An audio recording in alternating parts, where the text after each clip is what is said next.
They'll be featuring eagles, wedged-tailed eagle, or the wedge-tailed eagle, the Australian. Thank you for the show. That's all right, anytime. Yeah, I'll be coming for the wedge-tailed eagle. That's like the benchmark of all praise of. The White-Bellied's pretty impressive. Oh, really? She's even bigger than the wedgies. Wow. So you'll definitely have to stick around for that. We'll get them both in there. By 1 o'clock, eh? Yeah, 1 p.m. sir, and then we'll be heading down here afterwards to do holds with the White-Bellied. Okay. So if you're lucky, you can hold the White-Bellied. All right. Thank you very much. Big girl. Yeah, thank you.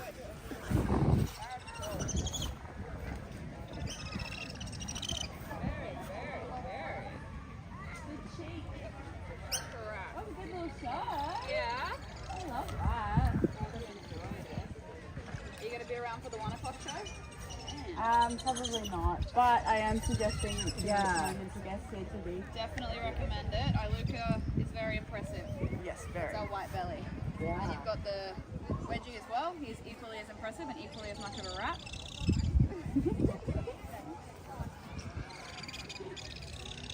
Stop trying to eat.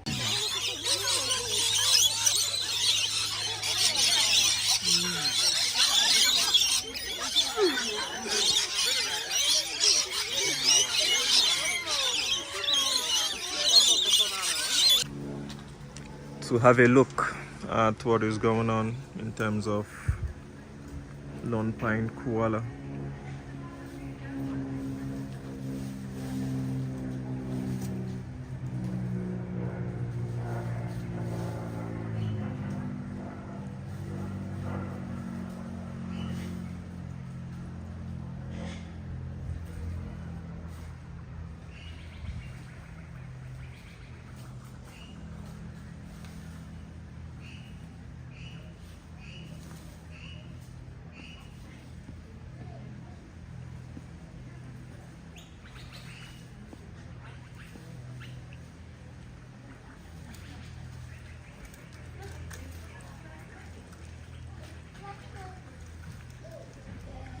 Anything shining and shimmering just beneath the surface, and then he would grab it in his talons and take it to land over at Pierra just like that to consume his food.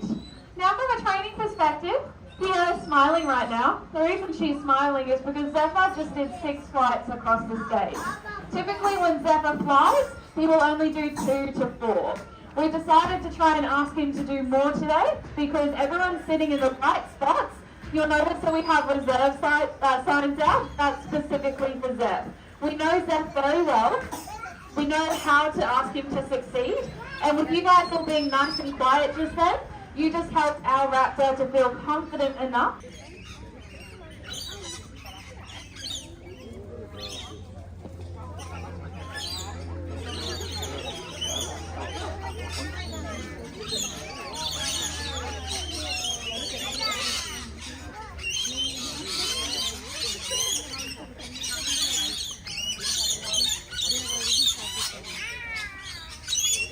After I've got some nectar in the cups, you guys are more than welcome to take them.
So that was an example of a diurnal raptor. We're now going to move on to a nocturnal raptor.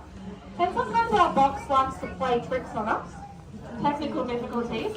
The boxers are less reliable than the birds, which are living creatures and make their own decisions. So here we go. This here is Tippy. Tippy is a nocturnal raptor. He is an eastern barn owl. Now, barn owls are an owl that you can spot on every continent throughout the world. So you can spot them everywhere in the world. For international guests that feel like you recognise this owl, there may be a larger version. You might be thinking of the northern barn owl. This one, the eastern barn owl, I like to say is the Happy Meal or the fun size version because they are smaller. But that northern barn owl that you might see, it looks the same, but it's much larger. Now the reason I just laughed is because it's a little bit windy out here. And Chip only weighs 350 grams. So he only weighs about the weight of a can of soda. Now he doesn't have any difficulty navigating the winds, but sometimes the way he flies and the way he lands is a little bit different, obviously, when it's windy. Hello, Lorikeet.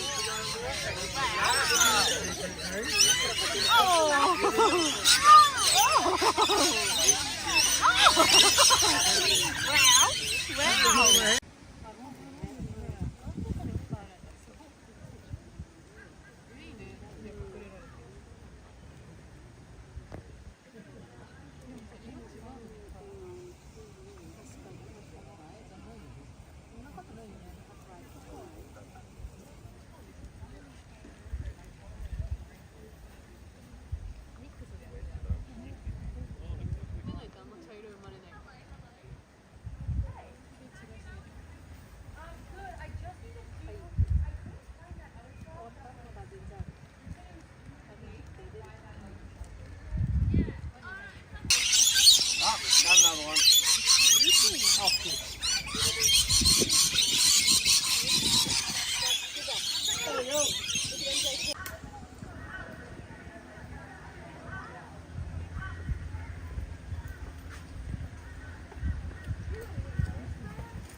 'Better watch out, he's gonna make a nest up there. He's gonna nest up there, right?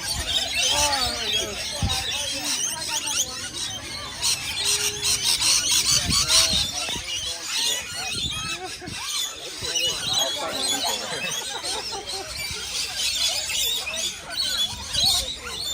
Smile, Mom. Smile, Mom.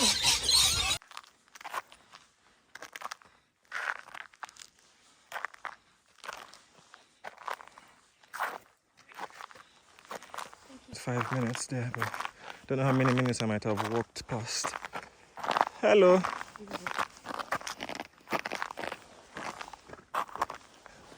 It's quite good. Good of whoever did those. Well done. Just planted some tracks for us. Yippee! You see how easy it is just to mount and move. Whoa, well done. Yeah, somebody broke off. I wonder which equipment they used to do that. Yeah, because this is quite a high point going down. So yeah, it is, and the slope is quite intense, so it's good. All right, so this is what it looks like. The sun is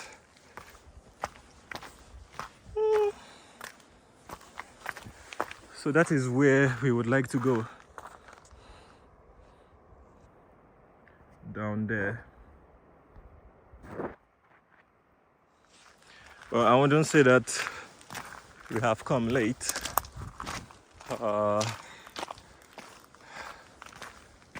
There is no sun today, unlike yesterday.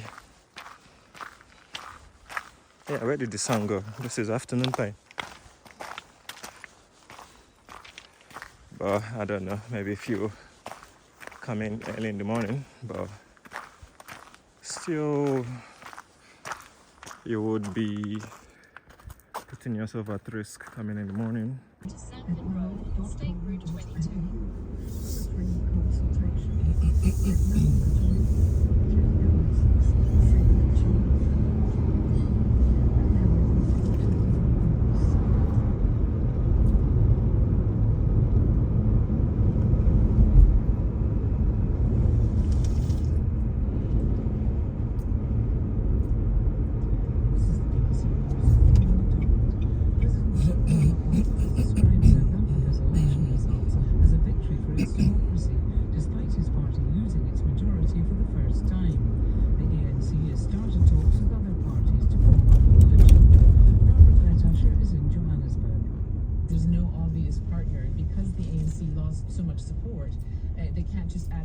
Small parties to a coalition. They have to really deal with the bigger parties. Those are rivals. For instance, you have the official opposition party, the Democratic Alliance, with this agenda of free market reforms, which also struggles to shake off the image of a party for the white minority, so not an obvious partner. And you've got the former President Jacob Zuma, who's made an extraordinary comeback, even though he was disgraced by allegations of rampant corruption when he was president. Now he's heading this newly formed MK party, which came in third. Then you've got the radical economic freedom fighters, who came in fourth. There's been more violence on polling day in Mexico, where the first ever female president is almost certain to be elected. 2 people were killed in separate attacks at voting centers in the central state of Puebla. More than 20 candidates have been killed in the most violent elections in modern Mexican history. The front-runners in the presidential election, Claudia Sheinbaum and her main rival, Xochitl Galvez, were well ahead of the only male candidate in opinion polls. This voter, Monica Martinez, was queuing outside a polling station in Mexico City. The fact that people vote for a candidate who's a woman implies a little change at all levels. That means it's already beginning to be good. But the fact that it's for a presidential candidate is much more significant. Significativo, no? As pressure grows on Israel and Hamas to agree to a Gaza ceasefire proposal outlined by President Biden, fighting has continued in much of the territory. The Israeli military says it struck more than 30 Hamas targets across Gaza. Many of these have been in the Rafah area. The Indian Ocean nation of the Maldives has said it's to ban Israelis from travelling to the luxury tourist location. Nearly 11,000 Israeli tourists visited the Maldives last year. David Bamford reports. The Maldives government on Sunday announced the cabinet decision to change the law to prevent Israeli passport holders from entering the country. The Maldives president, Mohamed Muzu, also announced a national fundraising campaign in support of the Palestinians.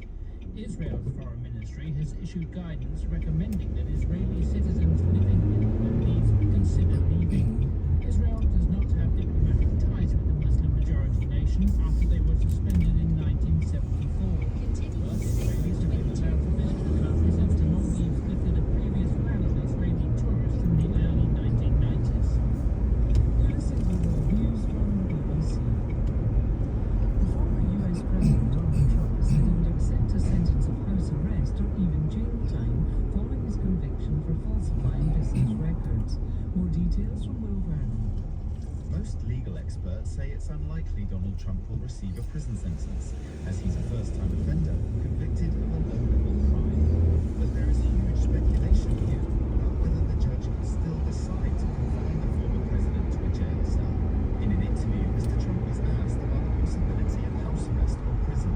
"I'm okay with it," he said, before adding, "I don't know what the public was getting. I'm not sure the public was getting." President Biden and his supporters have criticized the bellicose language used by Donald Trump, calling it reckless and dangerous. Residents from a small island off the coast of Panama, affected by rising sea levels, have begun relocating to the mainland. About 1,200 people from the Brahminy Kite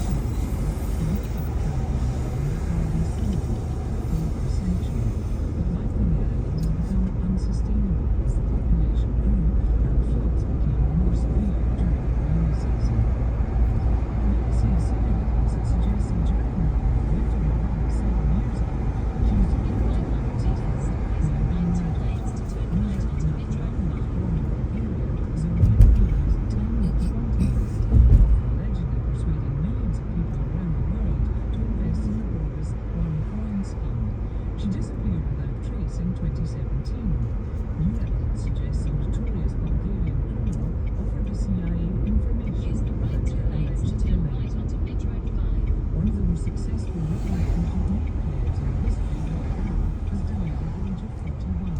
The lead Rhinos player was diagnosed with motor neuron disease in 2019, just 2 years after his retirement. BBC News. Good morning. It's 9:06 a.m. and this is 4MBS Classic FM. My name is Mark McKeown.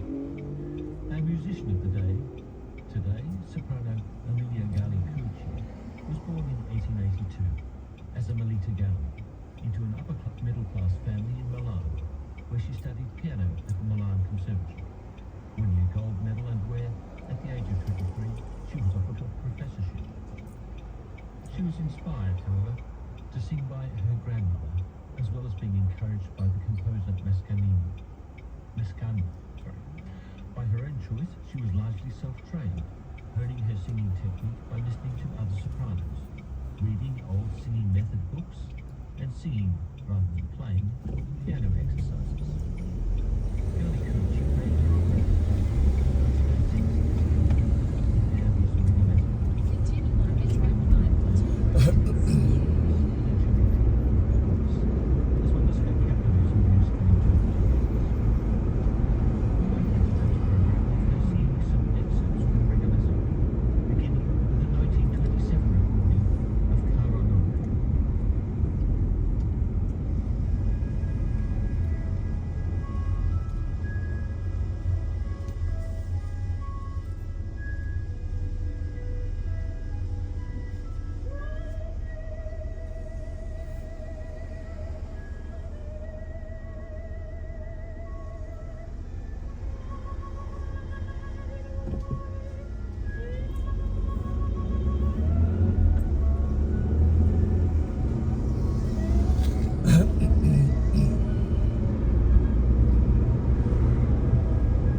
Welcome to the Lone Pine Koala Sanctuary.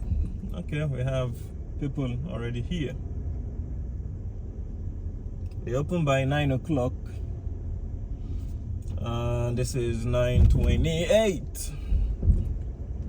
So yes, as usual, I am late. Yeah, that is the life of a YouTuber. You know, you need to take out some videos, photos to make space for the next video shoot. So yeah, it does take quite a bit of time to transfer lots of heavy duty photos and videos. So yeah, occasionally you have to be late. It's not a 5-minute job. But anyways, we made it. Let me find parking somewhere here. Lone Pine Koala Sanctuary.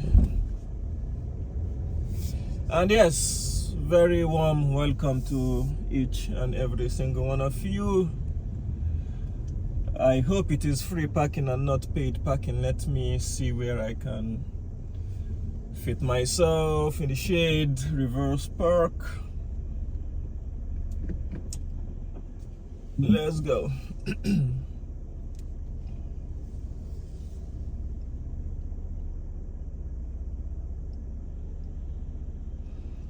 Alrighty,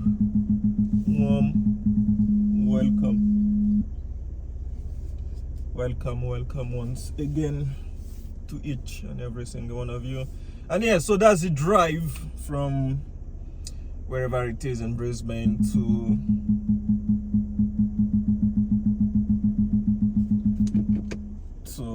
the Lone Pine Koala Sanctuary. Let me park very well, switch the video off, and then head inside. Hopefully it's not too cold, we'll see. Anyways, if you've enjoyed, hit the like button. It does help the channel. And yes, if you're new on here, we do things like this on a day-to-day basis, so smash that subscribe button so that we can help grow the channel. Pledge your allegiance to us, and a very big thank you, and I'll see you guys inside. Thank you very much. Just 30 minutes drive it was. Thank you. All right, ladies and gentlemen, welcome to the Lone Pine Koala Sanctuary G-Wagon. All right, 9:33 here in Brisbane. Got my jacket on. The weather is a bit chilly, so going into the Lone Pine Koala Sanctuary. Nice G55 G-Wagon. Incredible, strong car. But anyways, yeah, out of the parking, and let's see what they have. That is the entry.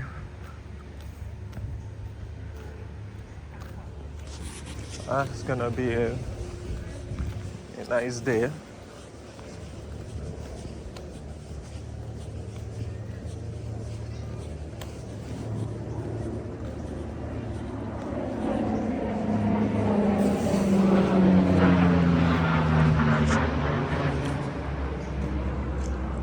All right, Lone Pine Koala Sanctuary. This is your entry point.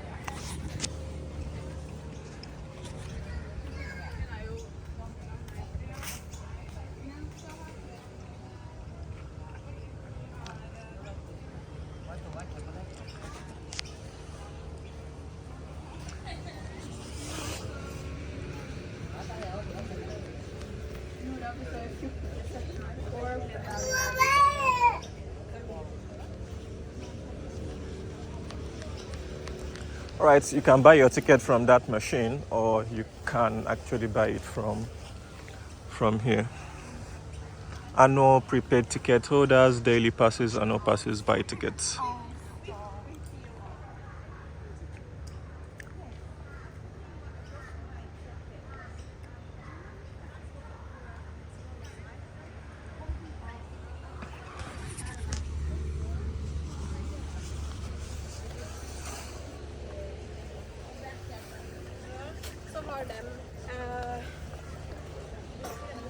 They're not listening.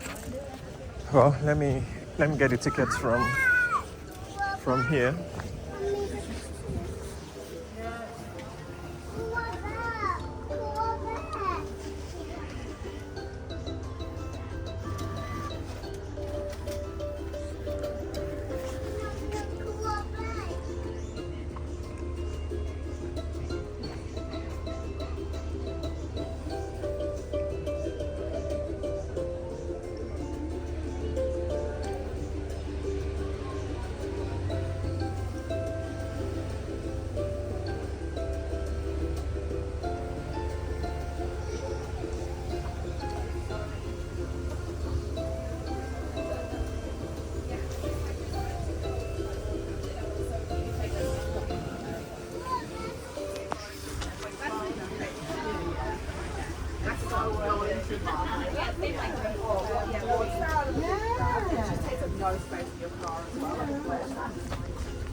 Hello. Hello.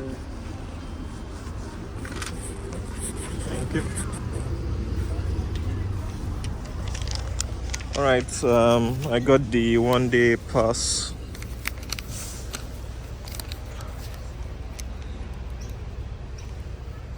$54.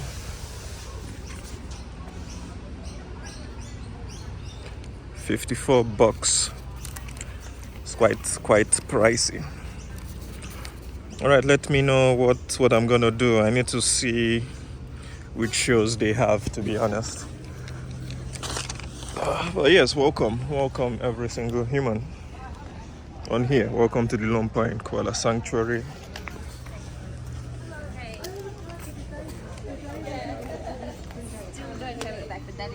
What's your first name? First name's Zara, is that an R-A? And surname's Davenport, And the dance?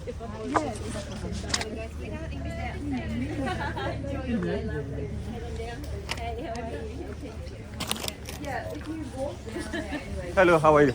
Good. Is this the right ticket? Perfect. That is a perfect ticket. Thank you. Thank you. Well done.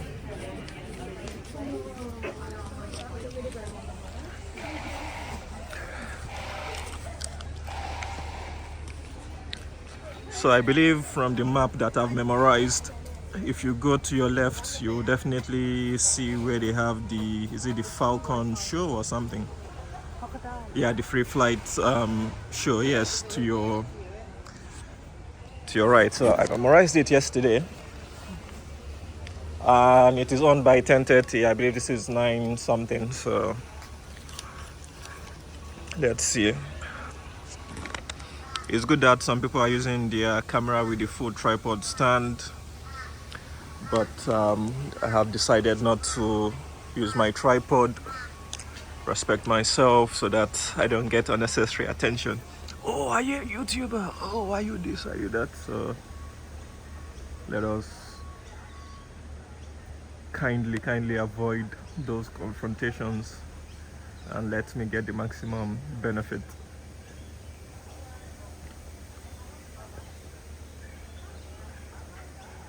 Tel Aviv. All right, so it's telling me you are here. Free Flight Raptor show, yeah, that's what I'm after.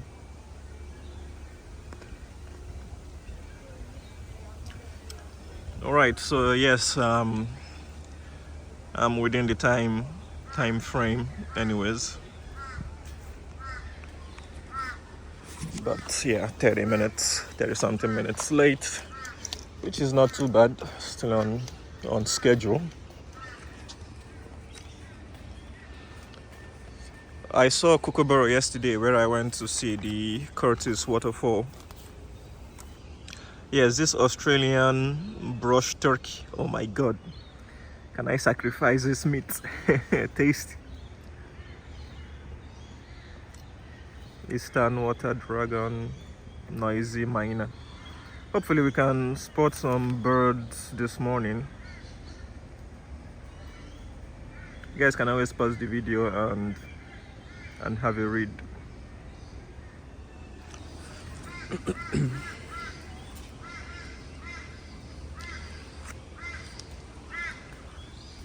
My wallet is quite heavy on my right hand side pants pocket, so I need to deal with that somehow.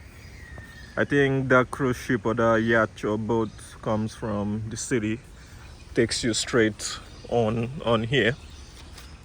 But as for me, I drove. So yeah, that's your brush turkey.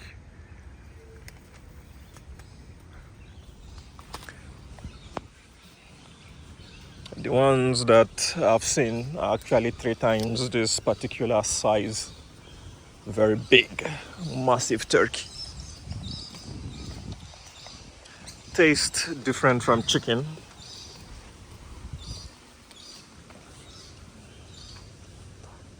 I believe that area you cannot really, sorry, shouldn't be filming you on that position.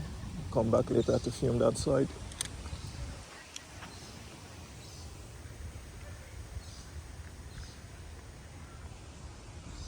Alrighty, so your free flight Raptor and all. The reason why I'm going here is I'm pretty sure people will be waiting for free flight Raptors, and I want to see if I can get a good spot. I don't know how long I'm gonna wait, but yeah, they will come early. Waiting. Let me put my ticket back into the pocket and see.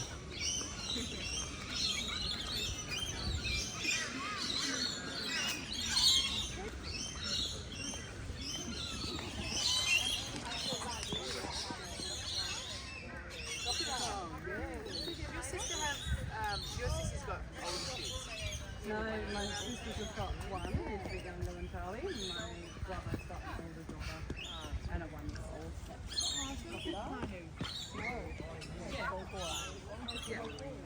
Yeah, my sister.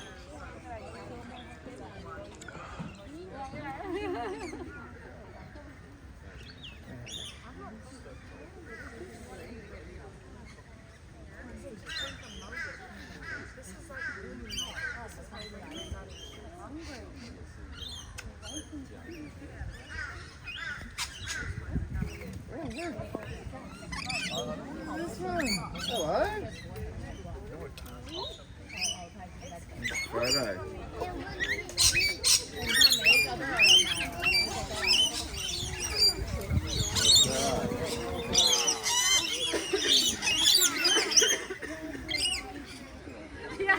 Example right here.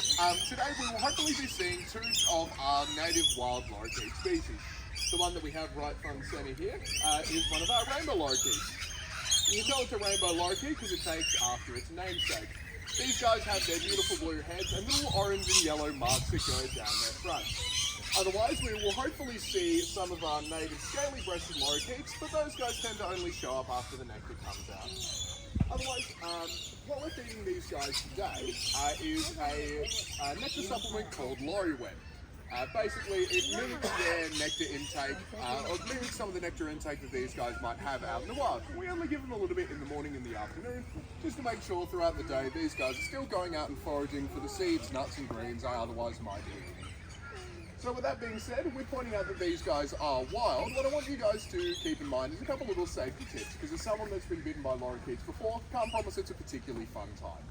So, these guys are super duper confident around people, and there's a really good chance that they're going to land on your head or on your shoulders or on your arms just when you're holding the cups. So what, just basically hold still like a tree, because at the end of the day, these guys are going to be sitting on one of these as opposed to sitting. Other than that, I know these guys are gorgeous, so please be super careful and try not to pat them. Again, they are wild, and I hate for anyone to get nipped as a result. When you're handling the cups themselves, make sure you're holding them high on the wooden stem, just because it gives you a little bit extra stability. Say you get a lorry laying on the side, it's got a good chance it's going to tip, and the nectar supplement is quite sticky, and I hate for it to spill or anyone.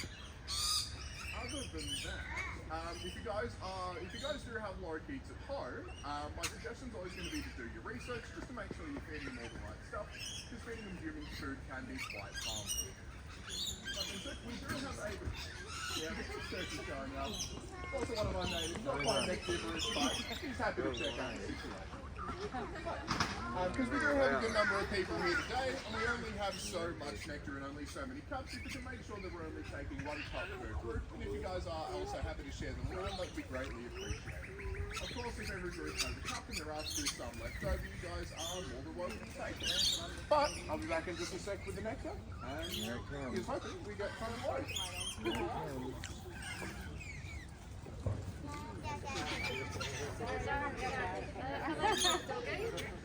We get some now. This looks like a little bit of milk.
After I've got the nectar in the cups, you guys are more than welcome to take them.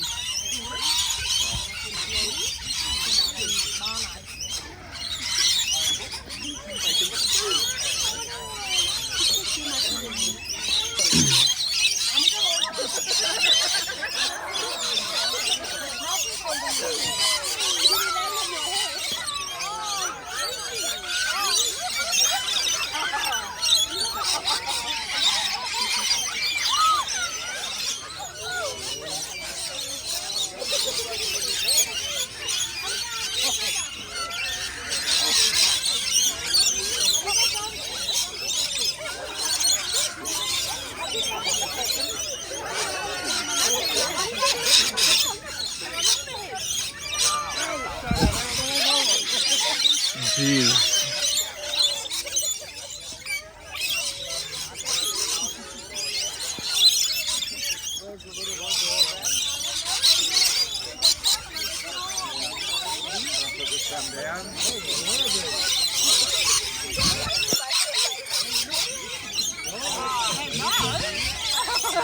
No, Lorikeet.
That was not.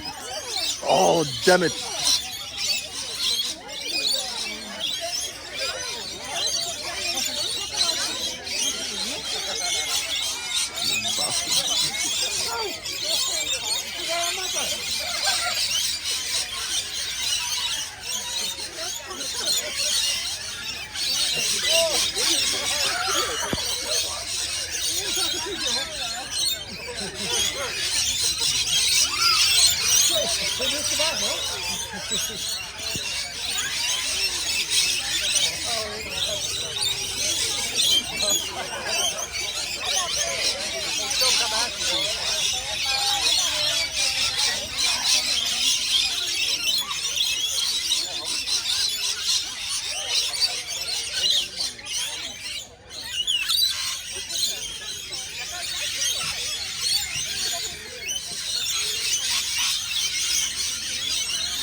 One on the head, one on the backside.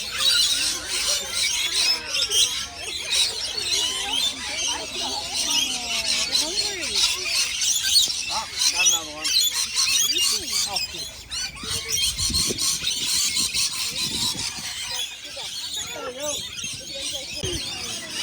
You better watch out, he's gonna make a nest up there. He's gonna nest up there, right? Oh, there he goes.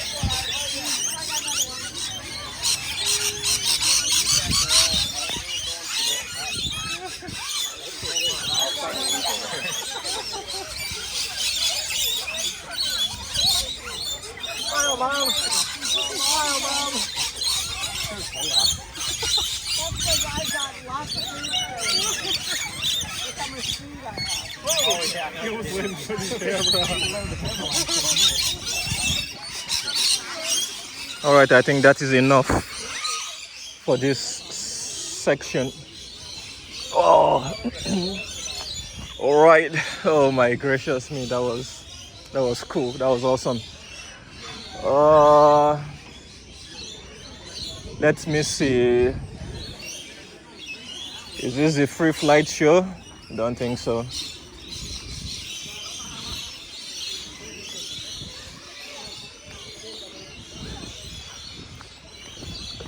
Feed the kangaroo.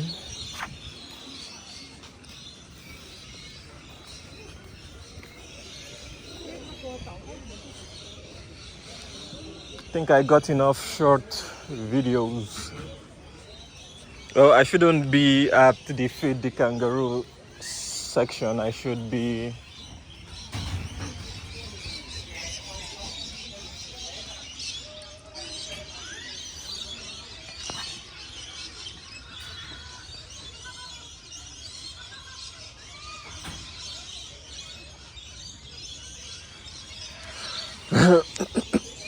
alrighty.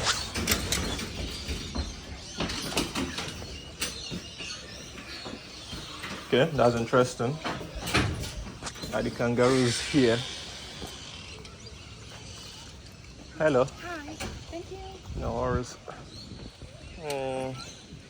Oh yeah, I've spotted a baby kangaroo. All right.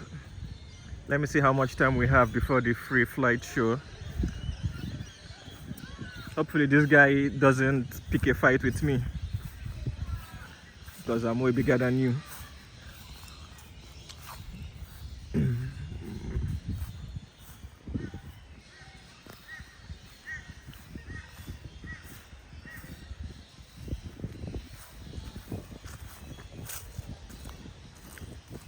Jeez, that is a fast hop. Come on.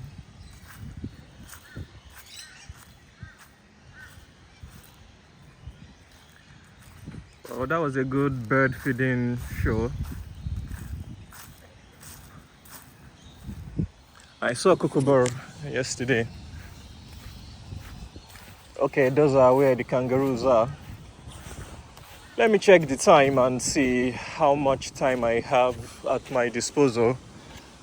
10 o'clock. And I think the raptor is 10:30. So what I will do is, I shouldn't be here anyways.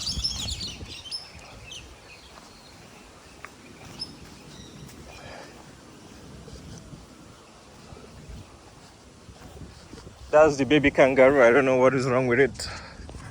Looks lost.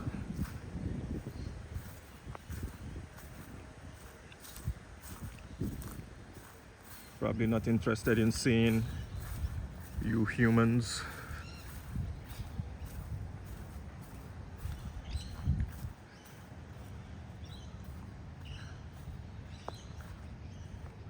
Come to Zaddy. Baby kangaroo. Come to Zaddy. Zazie is waiting for you.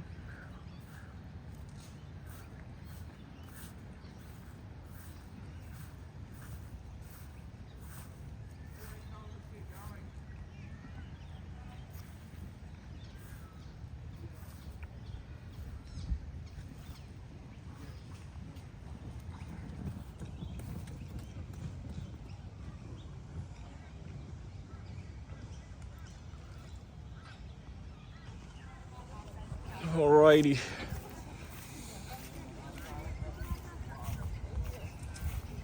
The big dogs are here. Or the larger size. Look at how they are looking at me.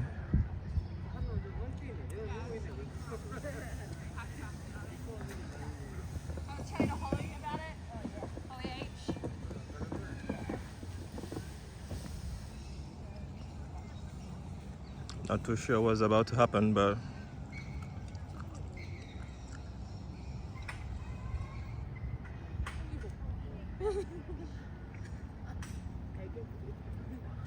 oh, sorry, you got rejected.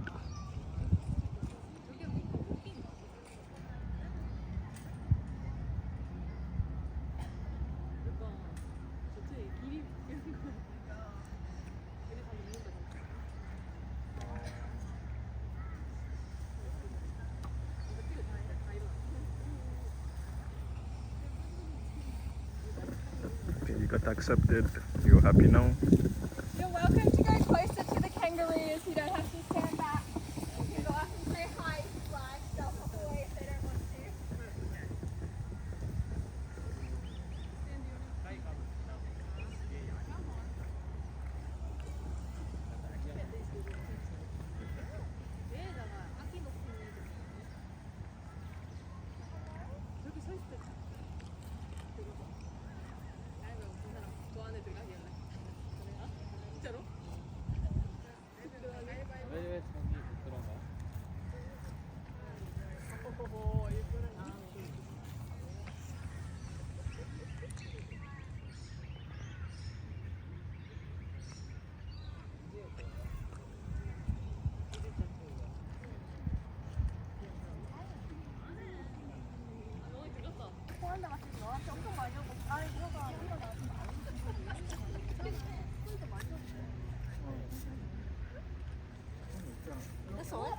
그러니까 네가 다시 와.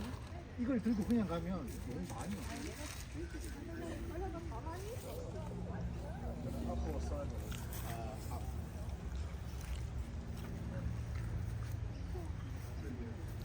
등도 만져.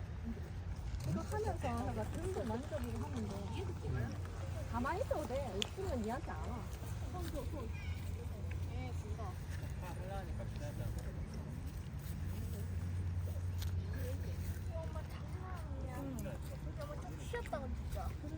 너무 많이 굴렸어. 땀난다. 이리 와. 땀나. 아니 가만히 있어.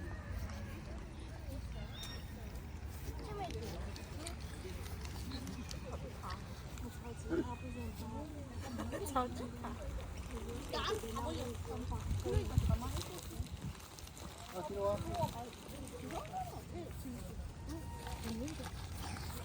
저가 손 줘봐. 손 줘봐.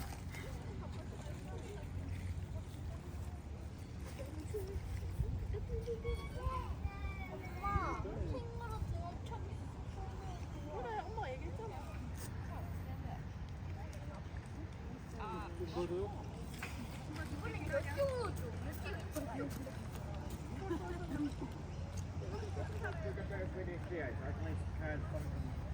Stealing kangaroo.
Enjoying yourself?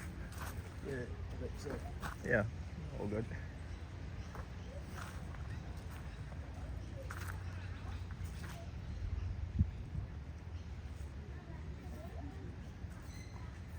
You guys can pause the video and have a read of the kangaroos. Anyways, I better head back off. I want to be going through this door.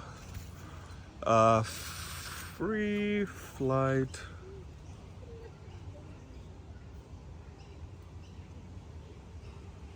What? No way. When did they lock this? Bloody hell. Oh, I just missed the free Flight Raptor. This was what I was searching actually. This is 10:13. It starts 10:30. Bloody hell. Oh dear. Yeah, I was meant to go through here, but yeah, the gate is locked, but let me see what I can do. Let me go through the other gate and sorry guys.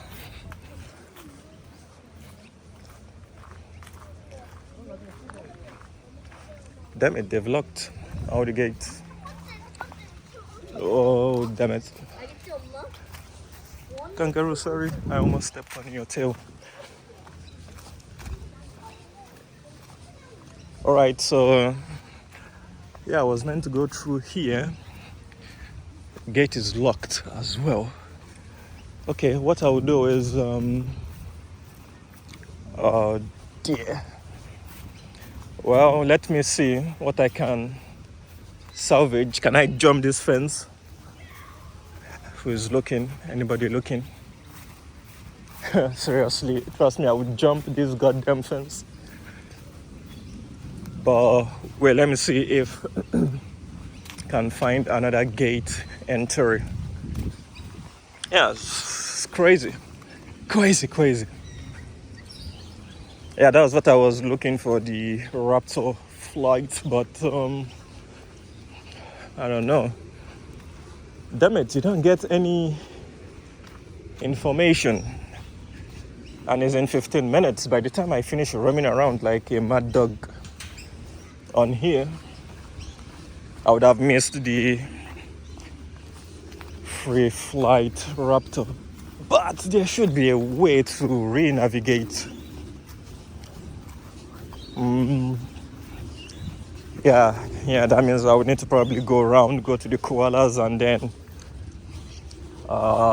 come back around 1 o'clock, which I don't have time for.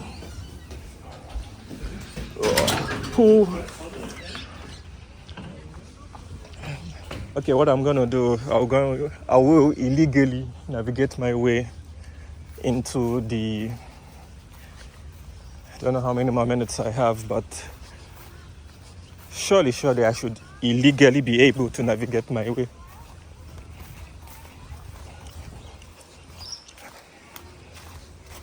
This one is also locked.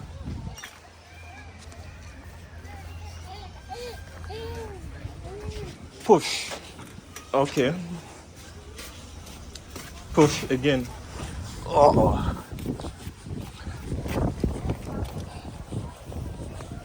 Hello. The free flight Raptor. Where can I catch it? It's going to be here and it's going to start at 10:30. Where? Here. At 10:30. Okay. I think I have 10 minutes. Thank you.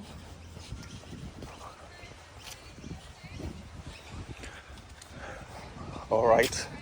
Yes, made it. Thankfully, I didn't jump the fence. They'll be like, who's this mad dog trying to jump the fence? Okay, yeah, this is the ground for the free flight Raptor. So what does it say here? Reserved.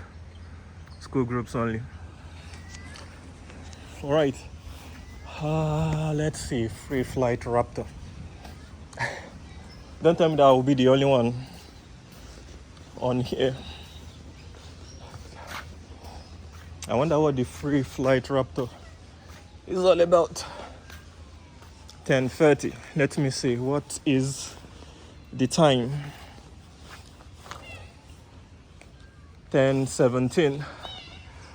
All right, I think I'll just take a rest, conserve some batteries, and then possibly come back, or maybe activate the cameras once they are ready to go. Well, this is what this place looks like. Actually, let me not stop the camera. Let me go around and show you guys. 17 minutes, so that's 3 plus 1, 13 minutes left. So what I'm gonna do, I'll just do a 360 turn and see what's inside the pond actually. Maybe ducks, the usual.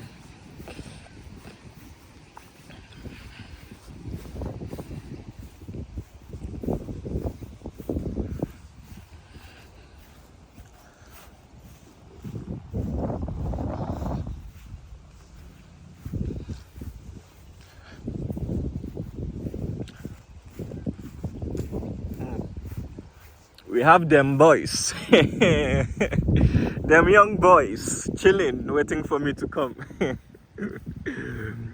Oh my gracious me. This guy looks exhausted. Them boys chilling. The life. Them boys on the chill. Have no problem, sir. You are highly acknowledged for you just chilling there, waiting for me to come. I hope you are not flexing your muscles and then you will chase me. Well, they just want to be left alone, to be honest.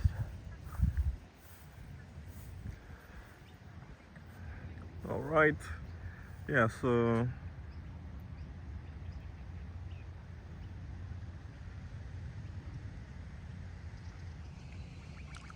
well done, baby the kangaroo. Let me see if I can do a short video on the baby kangaroo.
Alright, I should better navigate my way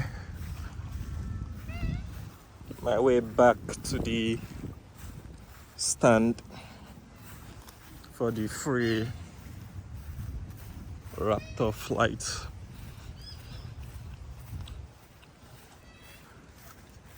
Wool shed. I'll come back to these guys later on.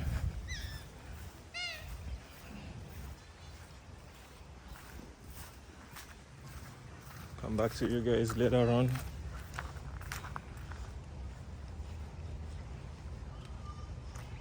So I think people have started to arrive for the free flight raptor. Yeah, you can see people arriving to sit on the stand.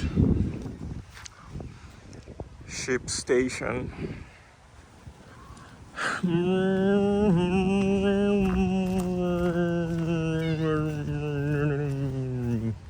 Let me quickly go and get a spot,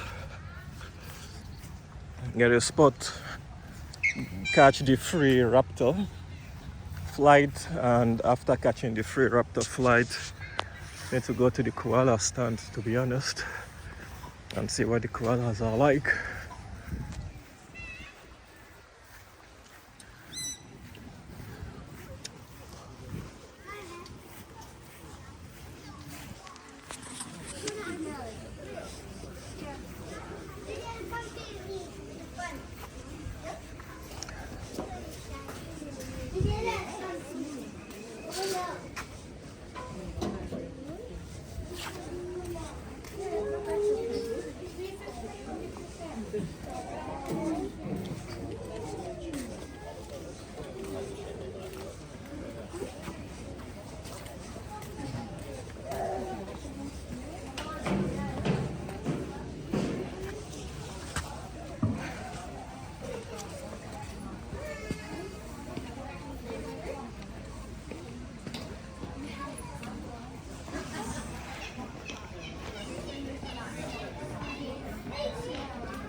Okay, we have a lot of people arriving for the show.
So those are the school groups arriving.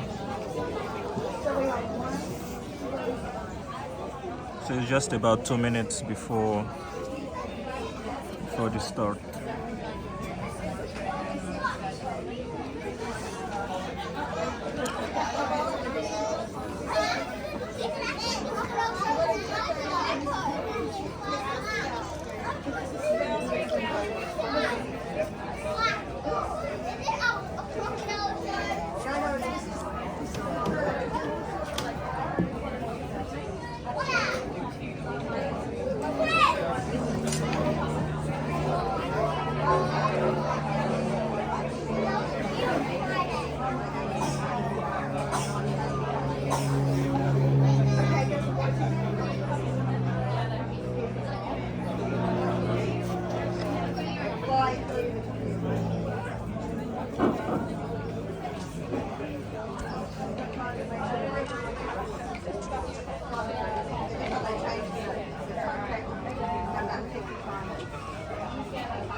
So we have some latecomers.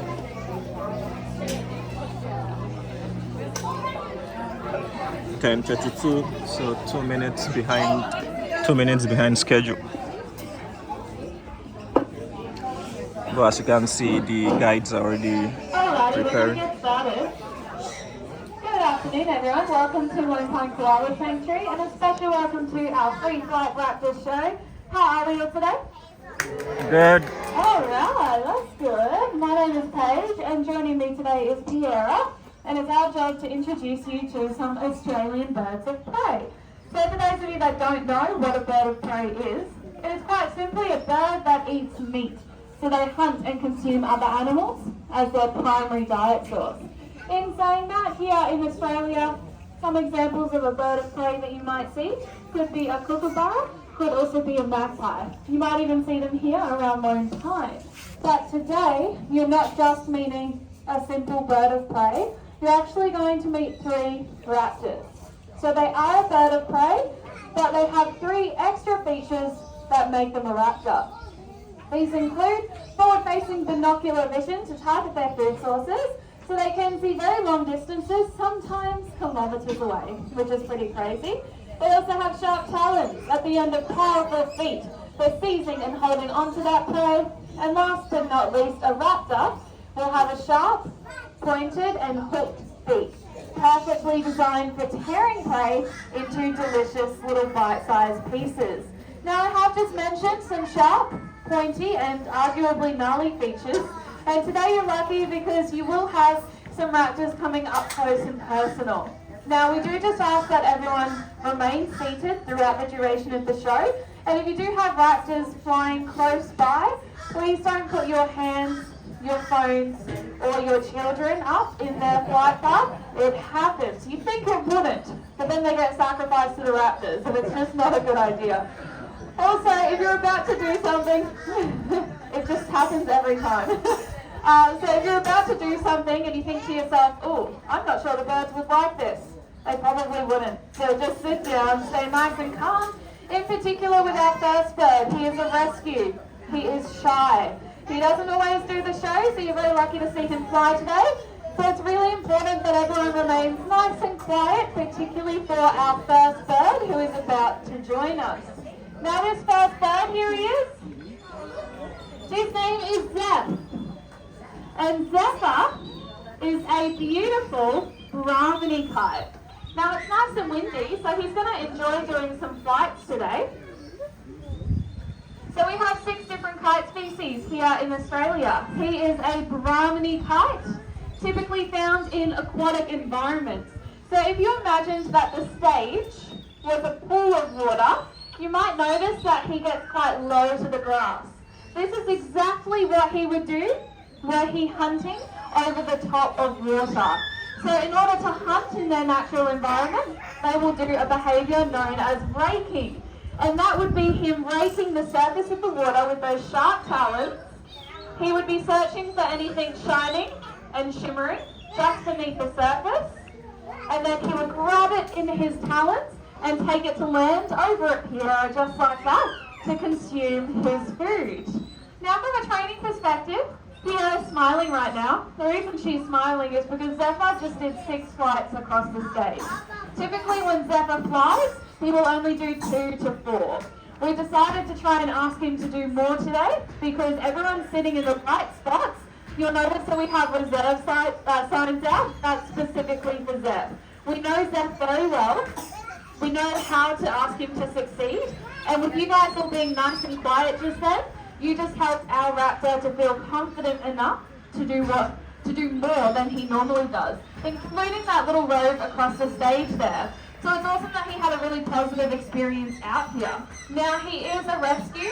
Over half of our raptors are rescues. This is something we are very proud of. Zeph does like coming out and being part of the show. There are just a few things as a wild bird previously that can sometimes make him a little bit uncomfortable. So thank you so much for helping us make him feel safe today. We always love that when it happens from a training perspective.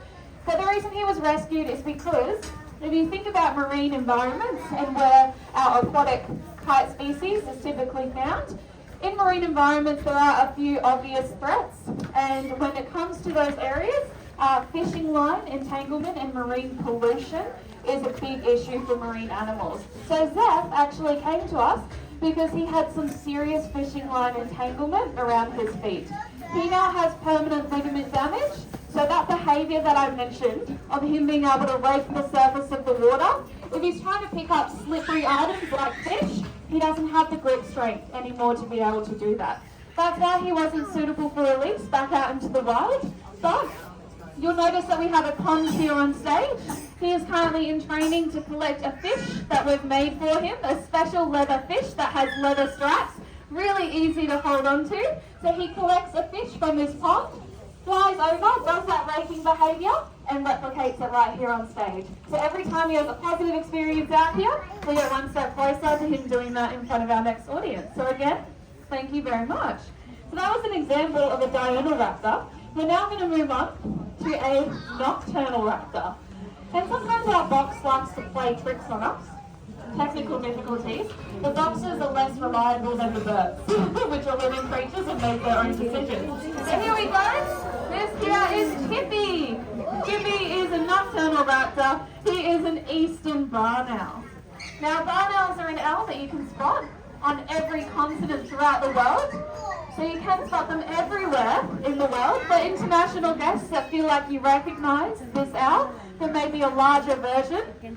You might be thinking of the northern barn owl. This one, the eastern barn owl, I like to say is the Happy Meal or the fun size version because they are smaller. But that northern barn owl that you might see, it looks the same, but it's much larger. Now the reason I just laughed is because it's a little bit windy out here. And Chip only weighs 350 grams. So he only weighs about the weight of a can of soda. Now he doesn't have any difficulty navigating the winds, but sometimes the way he flies and the way he lands is a little bit different, obviously, when it's windy because he is so small. Now being a small raptor really helps because they are known for their silent flight. Part of the reason that they can achieve silent flight is because they are so soft and they are so light, and they want to be silent because their absolute favourite food is mice and small rodents. Now from an adaptation perspective, mice and small rodents, they have adapted, because they sit at the bottom of the food chain, they have adapted to be quiet, to be vigilant, to be very good at hiding from predators. However, they are no match for our barn owl, because the barn owl with their silent flight can sneak up on them. They also have super hearing. So with that personal inbuilt satellite disc on their face, they can hear a mouse as it runs along the forest floor. They can hear a mouse as it goes from treetop to treetop, rooftop to rooftop, the tiny footsteps.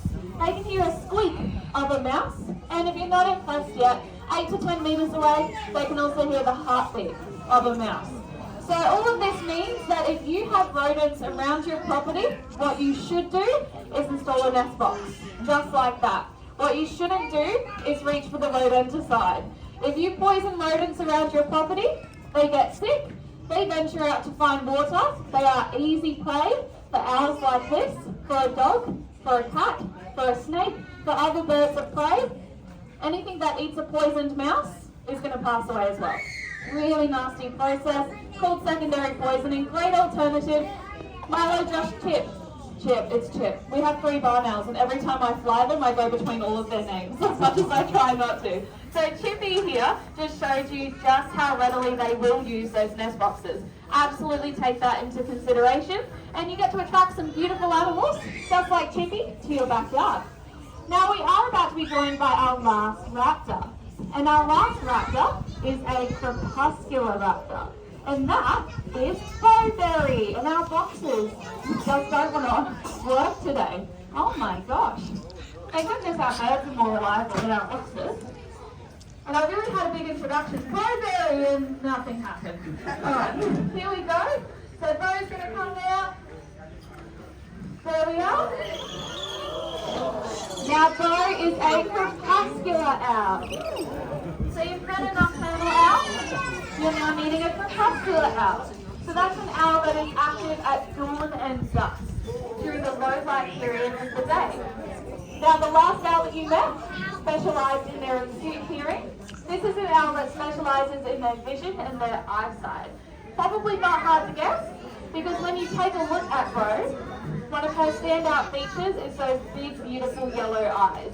The yellowness, you'll need to sit down, whoever's standing up, that doesn't work for both. Thank you so much. So the yellowness means that they have great vision during the low light periods of the day. And the size of the eyes is actually so large that to put it into perspective for you, if we had the same size eyeballs sitting in our eye sockets, our eyes would be the size of grapefruits. That is how large that they would be. So I guess it makes sense then why they can't move those eyeballs around independently inside the eye socket. What they do instead is rely on having twice the number of vertebrae in their neck as a giraffe or as a human being. So we have 7 neck vertebrae, they have 14. This means that they can rotate that head 270 degrees, nearly the entire way around, to search for food. Now speaking of food, she is about to show you a pretty awesome natural behaviour. Pierra has a mouse in her hands. She's going to give it to Bo, and Bo is going to show you just how quickly she can swallow that entire mouse. Good job, Bo. You can give her a round of applause, guys. She does recognise what that means. So good job, Bo. Excellent work. Oh, she wants to keep flying. She's like, I have not had enough. So that was an entire mouse. She just showed you how quickly she can swallow it. Natural behaviour, we didn't have to train it. As soon as we give her anything of that size, that's her instinct. However, she can actually take down anything ranging. I think she just wants to keep flying here. Maybe come and sit her in the sun and she'll just relax a little bit. Normally when people do their exercise, they're done and they want to stop. Today she just wants to keep exercising. So when it comes to eating different food sources, something the size of a mouse, they'll swallow it entirely, just like that, very easily. So they can actually take down anything ranging from a large insect all the way through to a sulphur-crested cockatoo or a possum and everything in between. Now the larger prey items, they don't swallow whole. I don't have to explain why. They're this big. The largest prey items are also this big, so they don't really have the room. So what they do is take the head of that prey item. They'll carry it around like a little lunchbox. It's a lot easier to carry the head of a possum than an entire possum. Also, you don't draw as much unwanted attention from other raptors. And inside the skull is the eyes and the brains. These parts are like protein bars. They have a lot of dense nutrition. Now I think our raptors did a pretty awesome job today. We're now going to head down to our after show area down the path on the right where you can come and have a closer look or ask any questions. The next show that you can see is the sheepdog training presentation starting in about 5 minutes time over there. But if you're back this afternoon, back here at 1 o'clock, we have another free Flight Raptor show. And it is the only time this week we are flying our white-bellied sea eagle and our wedge-tailed eagle in the same show. So you should absolutely come back and see that at 1 o'clock. So thank you so much, guys. Enjoy the rest of your day at Lone Pine. See you later. Thank you. Oh, wedge-tailed eagle.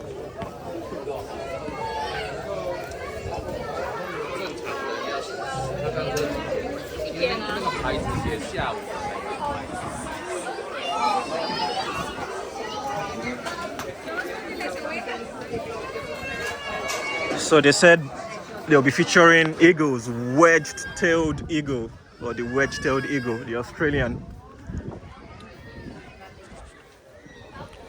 Thank you for the show. That's alright, anytime. Yeah, I'll be coming for the wedge-tailed eagle. That's like the the benchmark of all praise of. The white-bellied's pretty impressive. Oh, really? She's even bigger than the wedgies. Wow. So you'll definitely have to stick around for that. We'll get them both in there. By 1 o'clock, eh? Yeah, 1 p.m. sir, and then we'll be heading down here afterwards to do holds with the white-belly. Okay. So if you're lucky, you can hold the white-belly. All right. Thank you very much. Big girl. Yeah, thank you.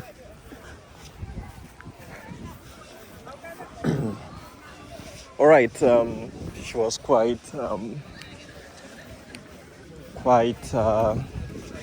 welcoming, and yeah, quite welcoming.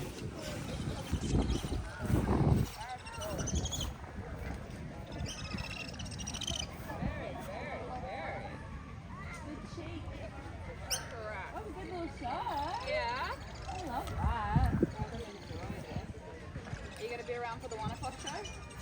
Probably not, but I am suggesting moments guest here to be. Definitely recommend it. Iluka is very impressive. Yes, very. It's our White-Bellied. Yeah. And you've got the Wedgie as well. He's equally as impressive and equally as much of a rat.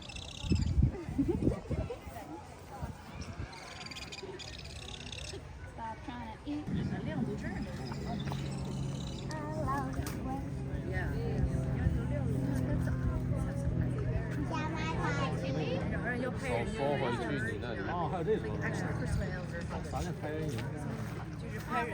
Right, good job.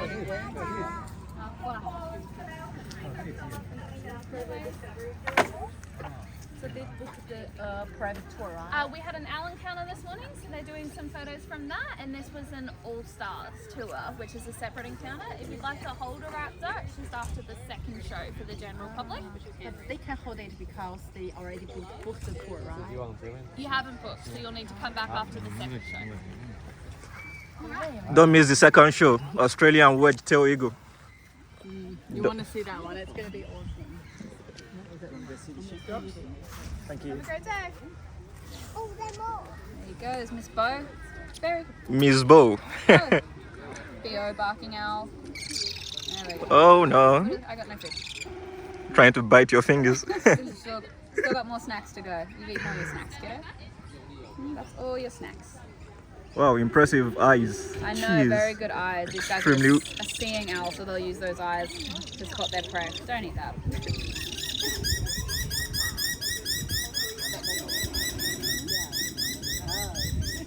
Definitely not a kookaburra.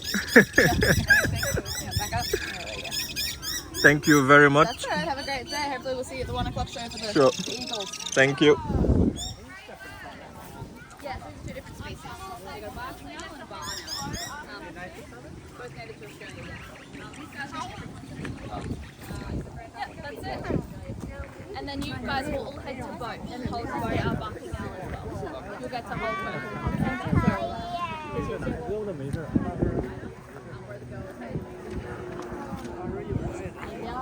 跑进宝宝的，要看这里。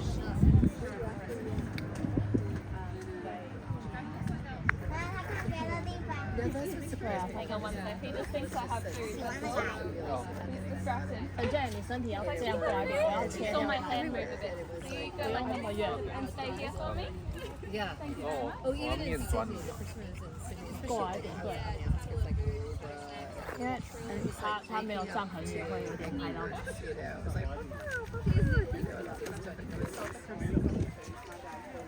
他一直趴后面。讲话。一起走开哦！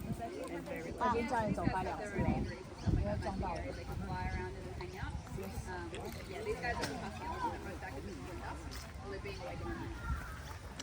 There you go. Good job, Chippy. 应该可以。 Okay, thank you very much. No worries. Have a good day. See ya. Yeah, hopefully I should be back by 1 Yeah. for the For the 2 eagles flying. Thank you. Australian Wedge-Tailed Eagle. That's like the benchmark or the pinnacle of all birds of prey. And Yeah. the White-Bellied seagull. She only flies once a week. Okay. Hi, you keen to hold Chippy?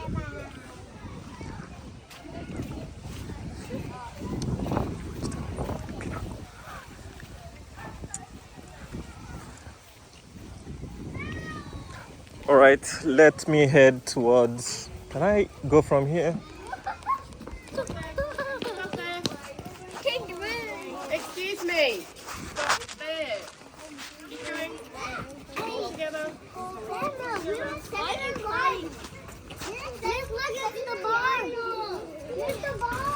Alright, let's go. Oh, good job. Alright. Thank you. Alright, ready and push. Thank you. I will come in. Push. Thanks so much. My pleasure. Welcome. Thank you. Thank you very much. No worries. Okay, that's good. All right. What a show! My gracious me, what an incredible show it has been. She said by 1 o'clock, definitely, hopefully, God willing, I should be there. So yes, 9:45 and 3:45. It looks like I was chasing the free raptor and I walked into this wild Lorikeet feeding. So let me say good luck. So thank God for that. Just walked straight into it. So today is Monday in Brisbane, and in New Zealand we have our King's holiday today. So Auckland is celebrating their King's holiday, so King's birthday actually. And yeah, you have some school kids on their excursion, which is good. So I need to make my way back to the front. Is it here or there? So it's here. So I need to retrace my steps back to the front and then turn right is where hello. Yeah, turning right is where the koalas should be.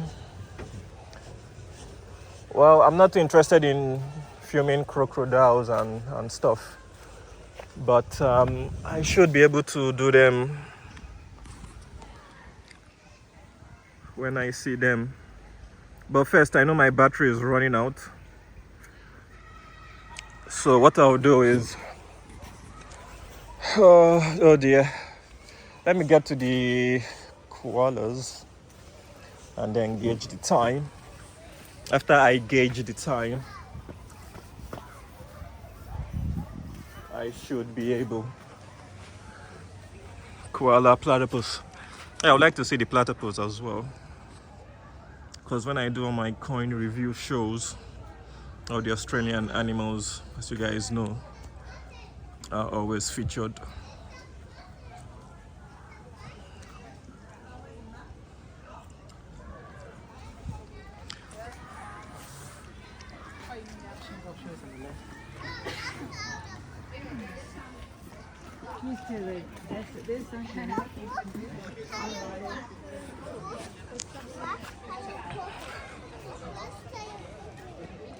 Toe meeting point.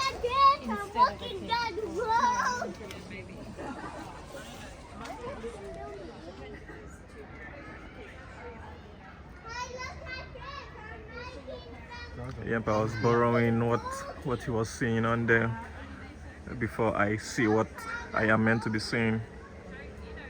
And maybe not some of you guys' cup of tea in terms of bat, but let's keep moving. Yeah, I have been here a very long time ago, so I have seen the koalas before, but it would be nice to see them again. Okay.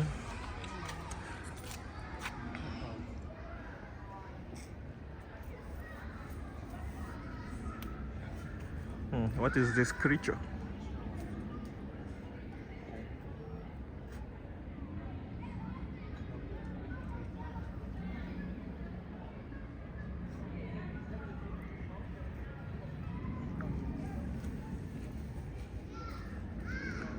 Red-tailed black cockatoo, bush thick knee. So two of them are inside.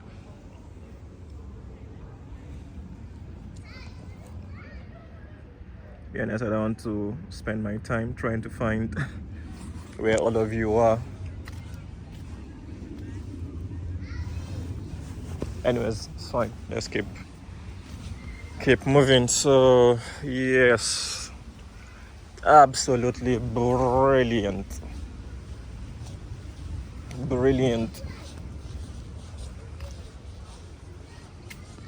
Birds, platypus, we go to koala.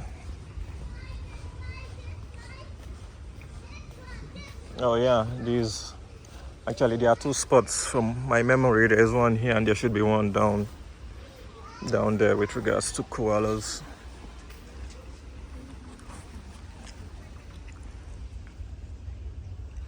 So you guys can always pause, have a read. This one is sleeping.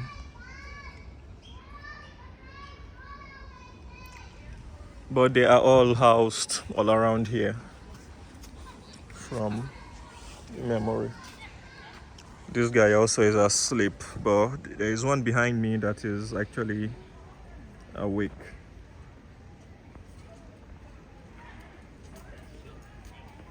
Thank you. Thank you.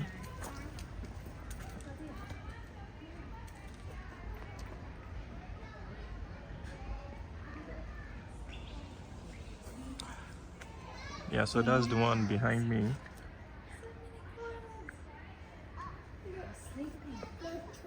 More koalas. Over here. Thank you.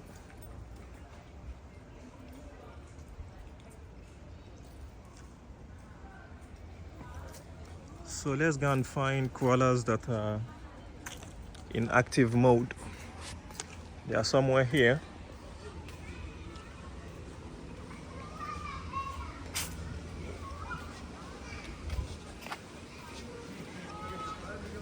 Okay.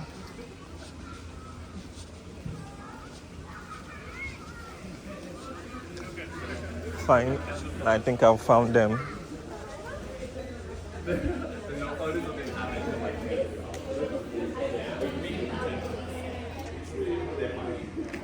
No movement, they are still asleep.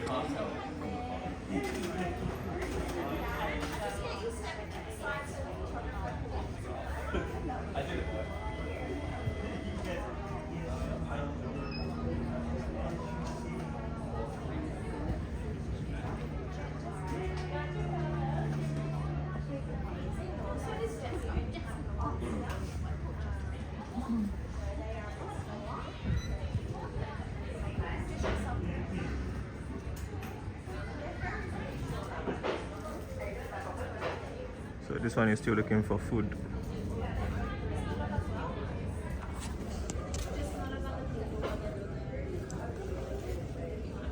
Okay, yeah, she said don't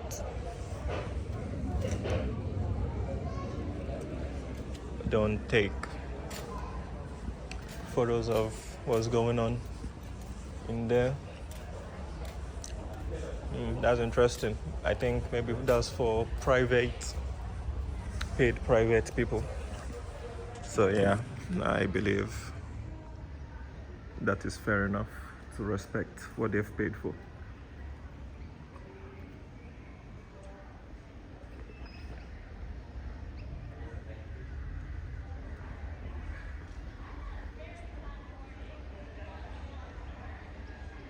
That's a sleeping koala.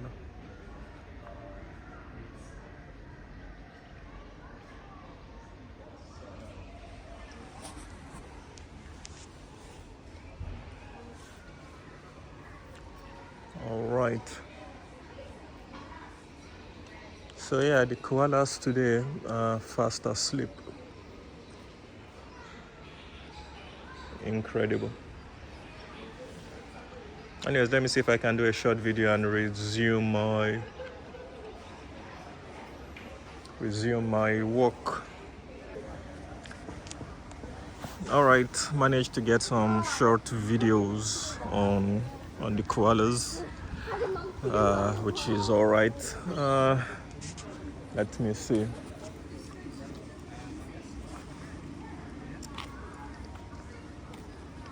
So I believe this is where you guys buy all the tickets relating to holding the raptor, which you guys have seen. Dingoes, crocodiles, sheep. I know where you guys are, so that's where everything is, where I came from. Platypus, I need to go. Kangaroo reserve, I've gone there. So I think we've almost covered everything.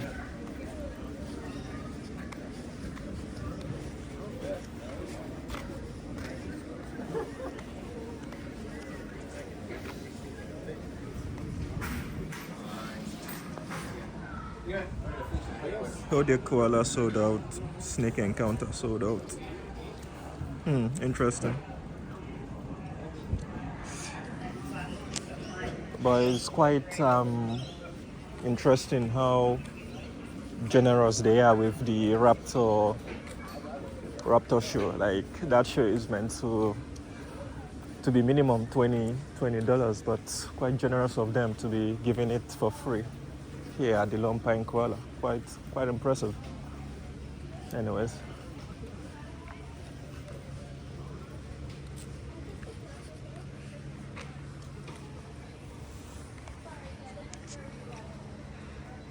All right, we've seen these Thursday Island.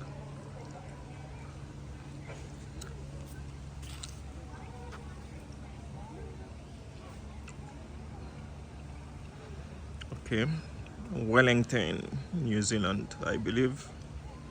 Capital New Zealand, Auckland.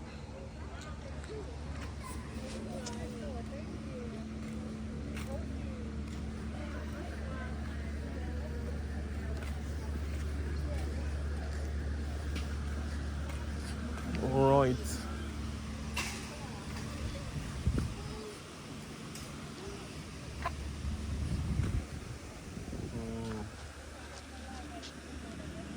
I don't know where that is. Is that the Kangaroo Reserve? Not too sure. Platypus Kangaroo. They're saying platypus and kangaroo is that way.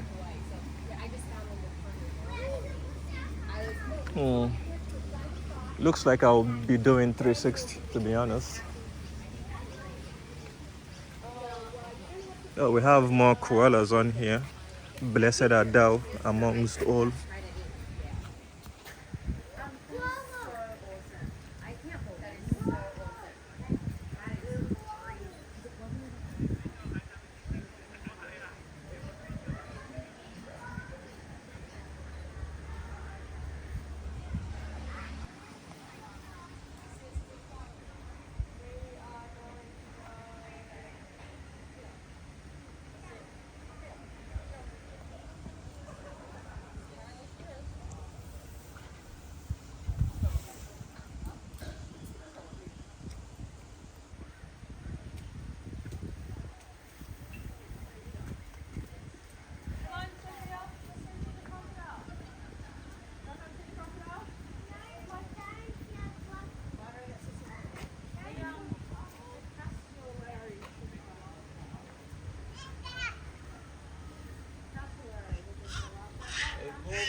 Let me know if I'm blocking you.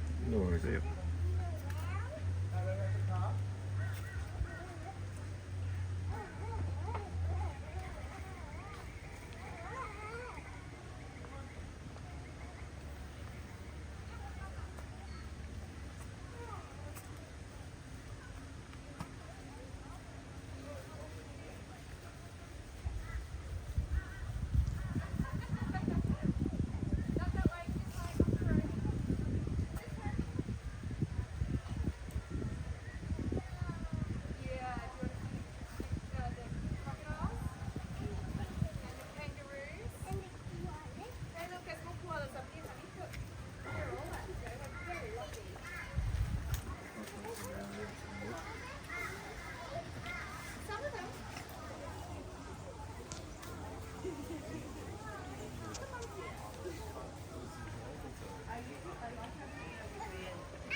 quite interesting. I've been here for over 10 minutes now, but that guy on here seems to be unfazed with the chewing, the eating, the movement of his fellow marsupials. It's quite interesting. That guy is not even bothered. He has not moved an inch.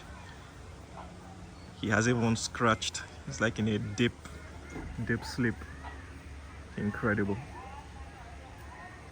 Incredible. Even the brother below him is not even seeming to bother it. Incredible.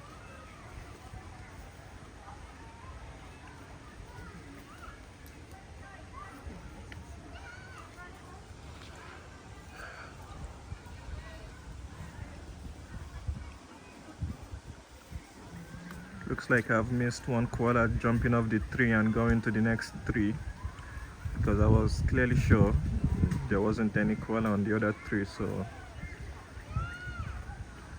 it's quite interesting. Anyways, let us keep moving. I believe that was good, good spotting. And you have more koalas on here, but they are asleep. So that's the only tree that we saw today, or that we have seen today, having koalas being active. Yes, the Australian Wedge-Tailed eagle. Oh my gracious me, beauty.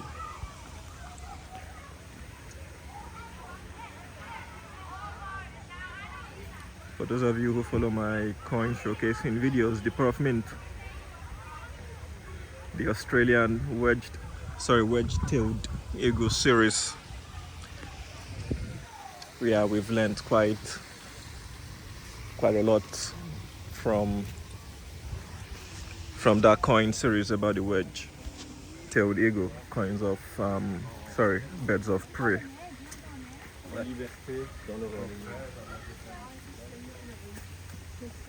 They said that's the largest Australian predator.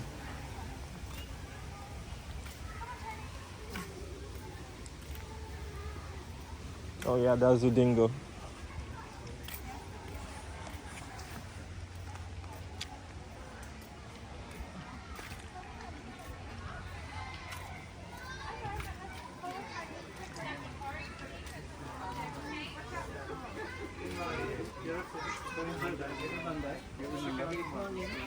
If you want to see more of it through that glass, you can actually see it from that glass. Yeah, you can see it straight. Yeah.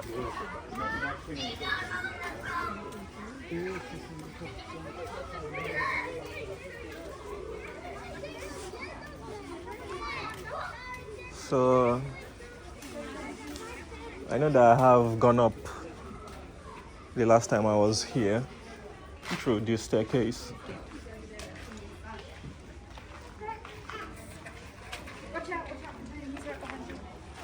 And that's the alligator. Yeah, there's a crocodile. Yeah, crocodile rather. Veronica, can't wait.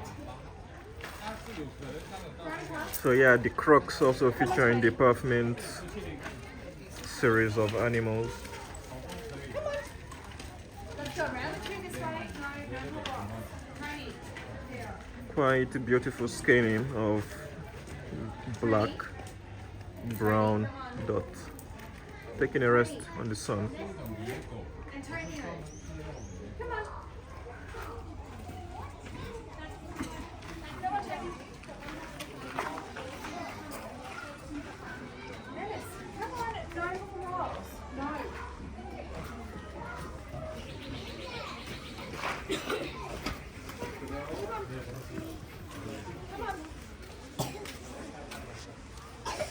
Alright, so I'll see how I can go up so that I can see if I can get hold of the dingo. That's the dingo on the wild animal. Yeah, I can see it, but let me see if my camera can see it too. Just want to know which angle or which position. A big dingo. Oh, look at that one over there. Look at a beautiful golden coat. Franca, come over here, sweetie. You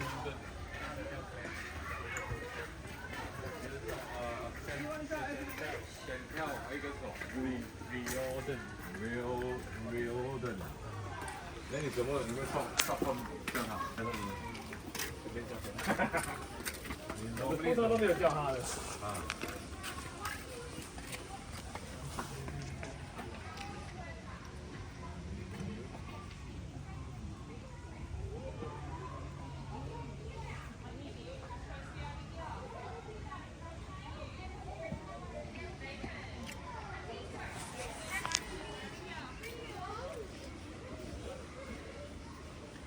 Well, they are still asleep.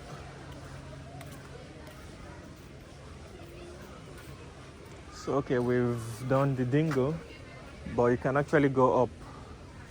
Can I go up to spot it? Yes, let me go up.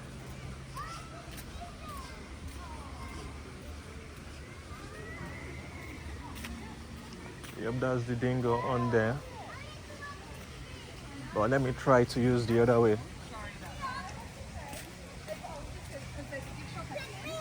So they could have waited until they decided on what their favourite one was.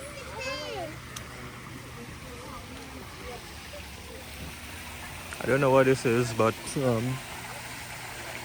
oh, freshwater crocodile.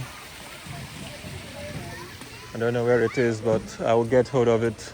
Yes, I can get the dingo from here.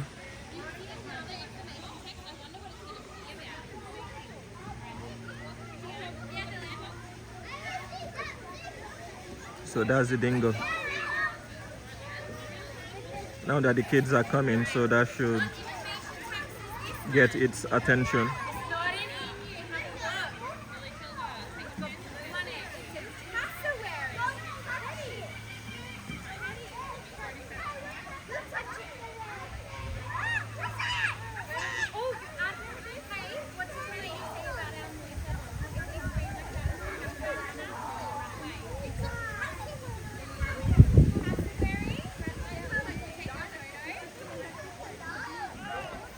Alright, the dingo is fully stretched.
Let me see if the dingo is going to do any movement.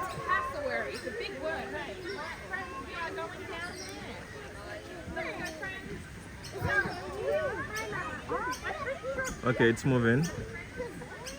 Fully alive now. Dingo fully alive, it's moving.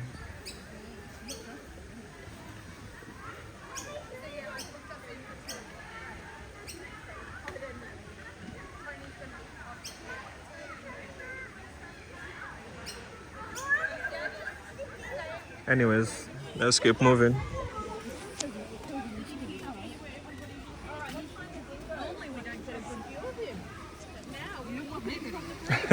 Cassowary. Oh my gracious me, that is it.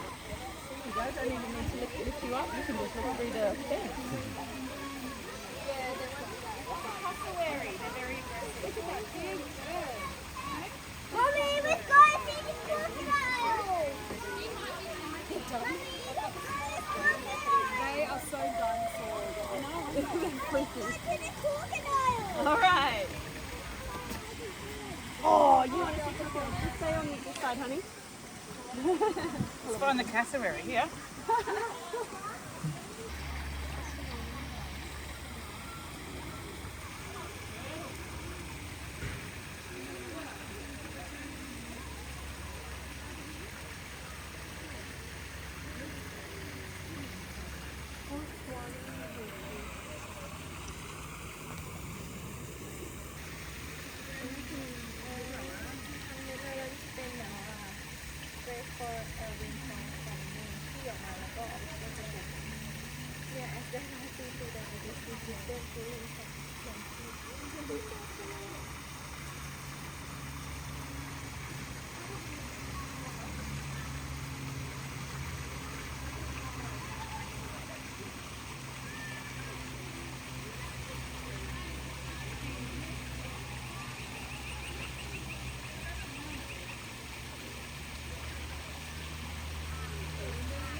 All right, so that's the southern cassowary. You guys can always pause the video, have a read.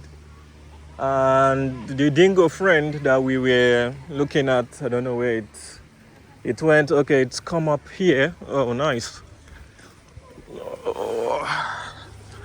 Blessed are thou amongst you, dingo, for showing up at the right place and at the right time.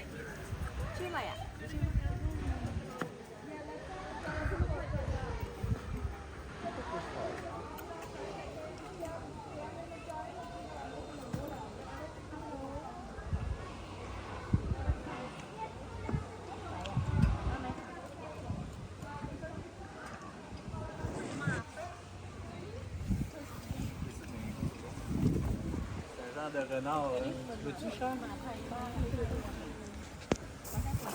Dingo.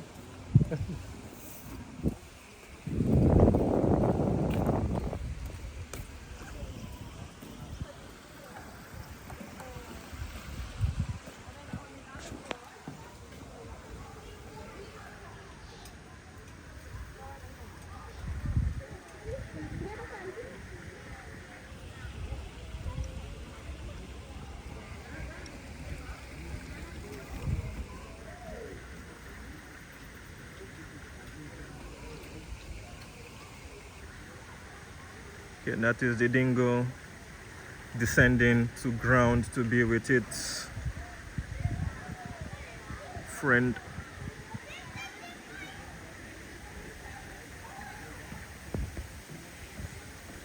All right, so yes, that covers off the dingo.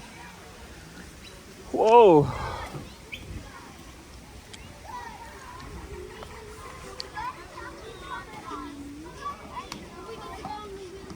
Oh, don't go past me, please. No, you stay away from me, please. Yep, you won't leave it here. You make sure you're doing it right.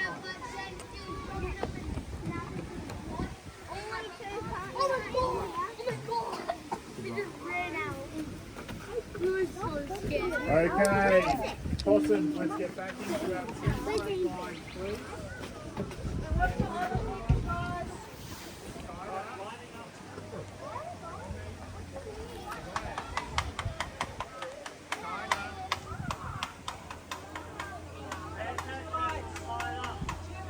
Feel free, pause the video, have a read.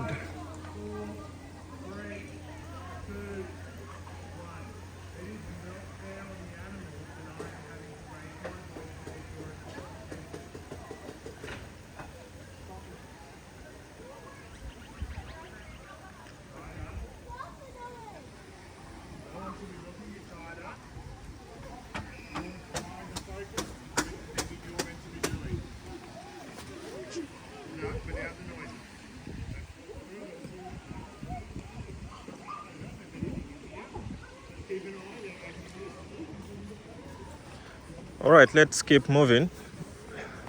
I believe we are almost, let me say, is it 80% or 90% of all animals covered off, apart from the snakes. I need to find the snakes.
Oh my goodness me, what a beautiful lizard they have on here. Let me show you guys the lizard.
Oh, good.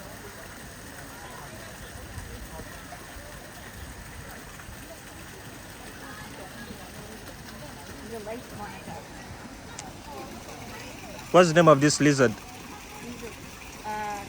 Lace monitor. Lace monitor. Lace monitor. Yeah. Interesting. Thank you. And then that one's a Mertens water monitor. In the water. Yeah, that's the one that is like black, right? At the end. Yeah, because I saw something there. I was like, is that... Oh yeah, they can hold their breath for ages. Oh my goodness, that's incredible. Thank you. Yeah, she has done her research. Thanks to her, at least we know what it is. Lace water monitor, whatever it's called. Hello. All right, we are back to where we came from. Let me see. No, I need to go back. I need to go back and find the reptiles. This is 11:30. So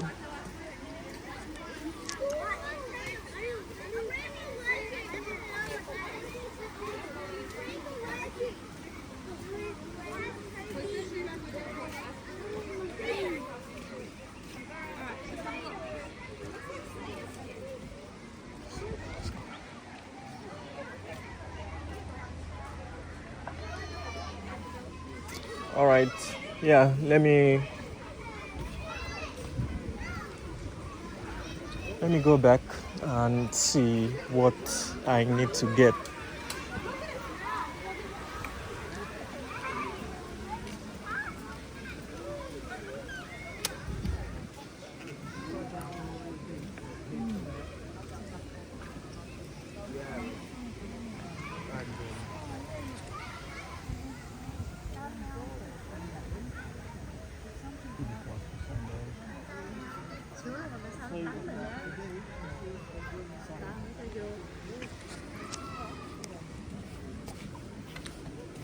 Yeah, let me go and find the reptiles or the snake or something.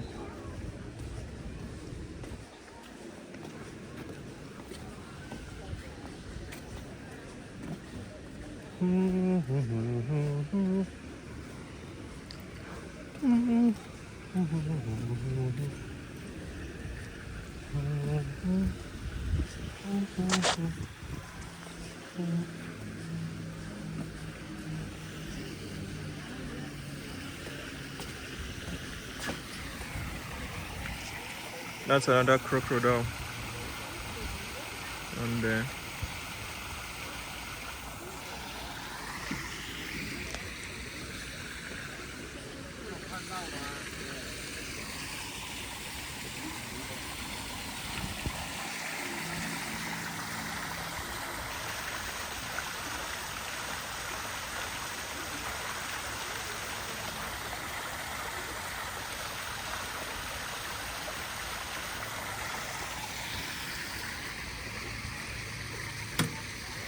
Hello.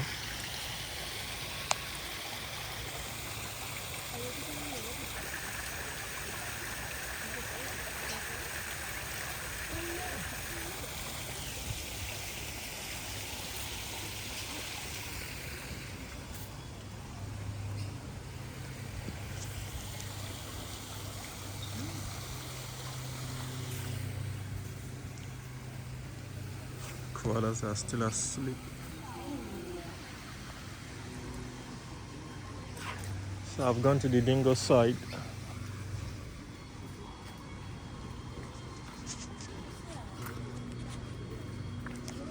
Kangaroo, platypus.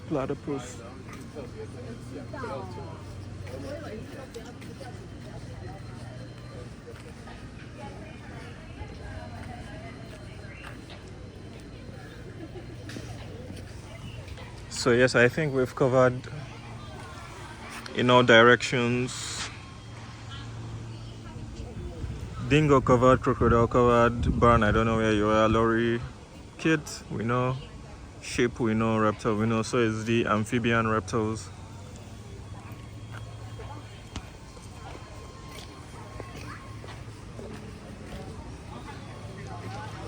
Yeah, I think I know where the amphibian reptiles are.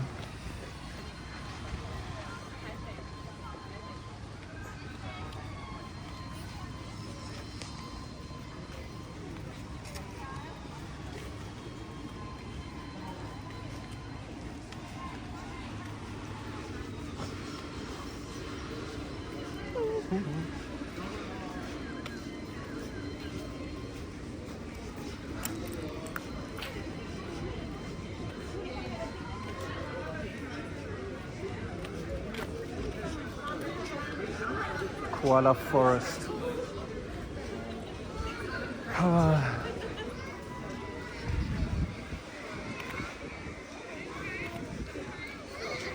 So birds and platypus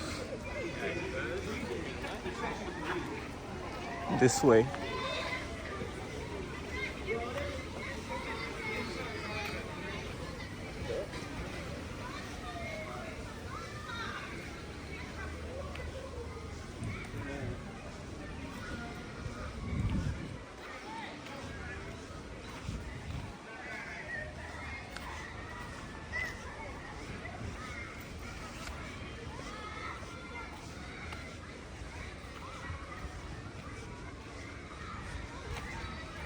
I think this is the hospital for the Lone Pine Koala Sanctuary.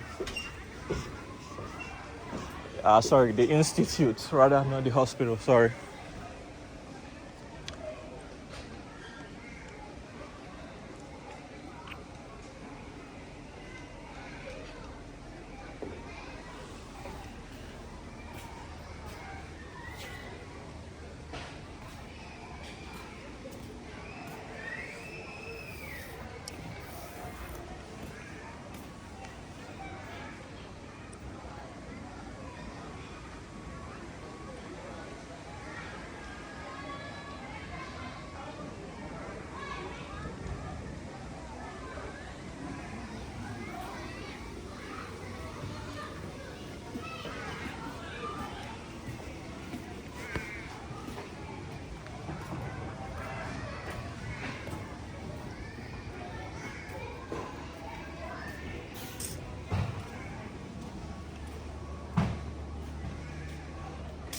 So the institute is not functioning.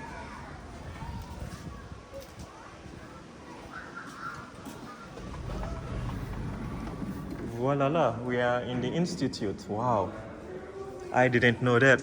Whoa, nice.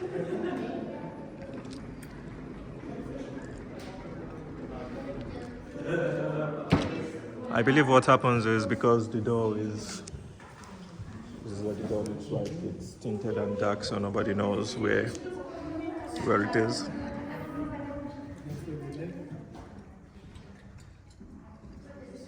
Oh, look, a koala's backside.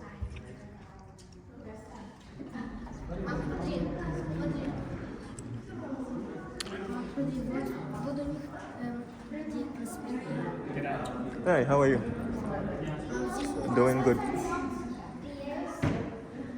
Where are you guys from? New Zealand. Oh, what's he speaking? Sorry? What's he speaking? He was speaking Russian. Russian? Because I'm originally from Russia. Ah, okay. Which part of Auckland? South Auckland? No, West Auckland. Wow, Waitakere. Yeah. Nice.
No, thank you.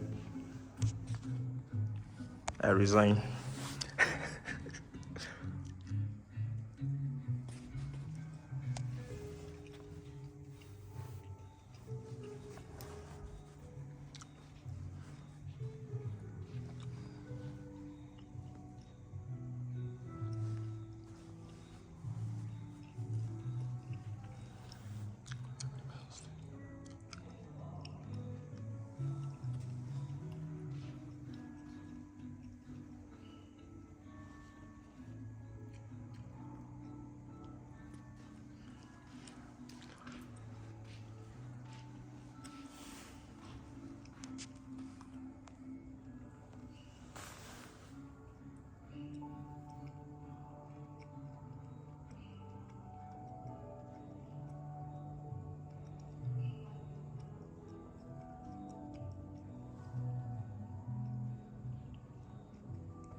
papaya, grapes, all sorts.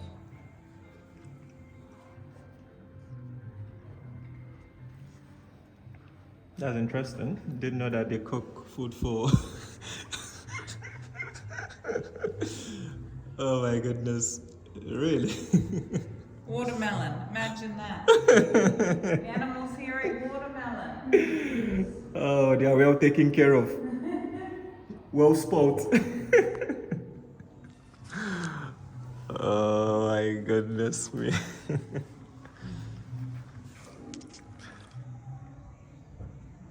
Wildlife kitchen. Okay, so that's where the food is coming from.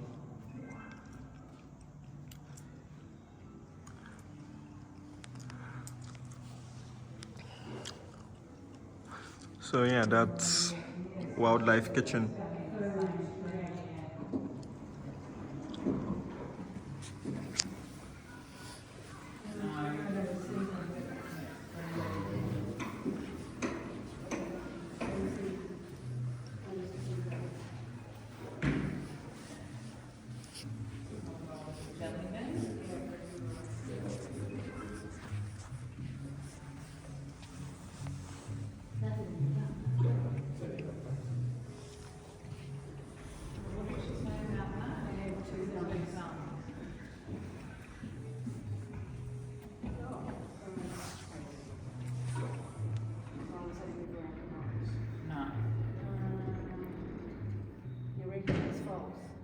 She said they move around a lot because. No, that was right. But they sleep. The average lifespan of wild koala is 8 to 10. That's a wild one. Average, yeah, wild 8 to 10, and ours was. Oh yeah. No, I was listening. And the koala's called Joey. Yep. Koalas only hang out and collect this tree. Yeah.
All right, I think I should exit the. I should exit the institute now. No, I don't know where I've popped myself out from. Oh dear. Yeah, now I don't know where I've popped myself out of.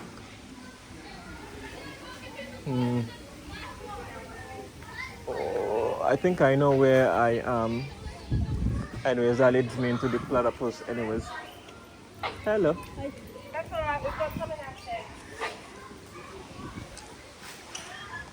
So this is another area you can enter to reach the.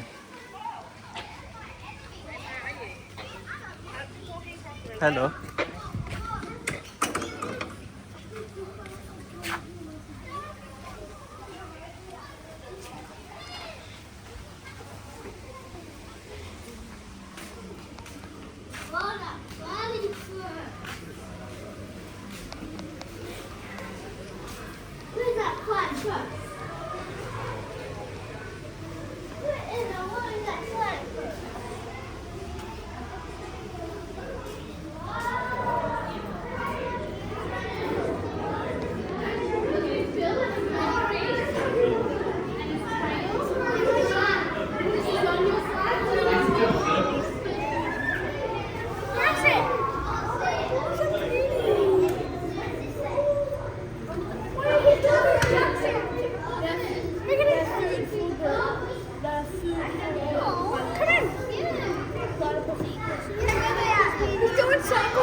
All right, that was a quick one. Wouldn't spend too much time on there, to be honest. And yes, let's keep moving. Actually, this direction.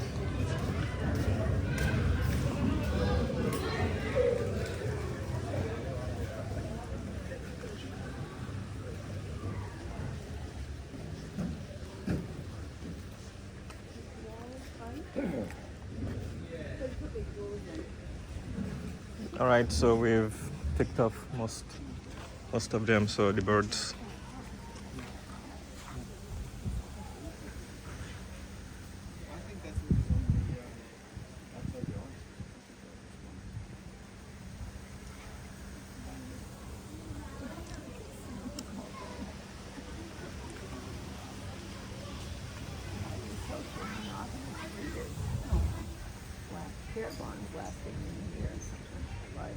Oh, this too. There's another one in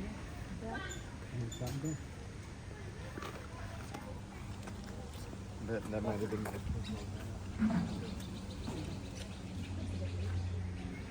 So this is the kookaburra.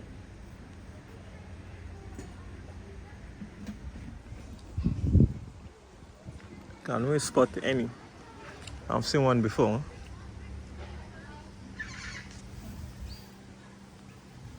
Oh, okay, that is where you are. Beauty.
Hello.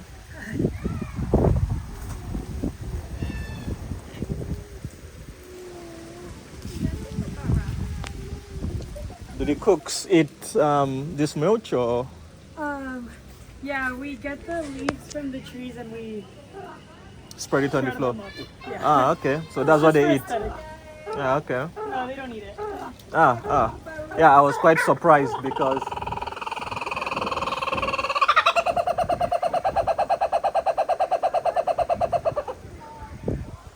that's its laugh. He did that for your video.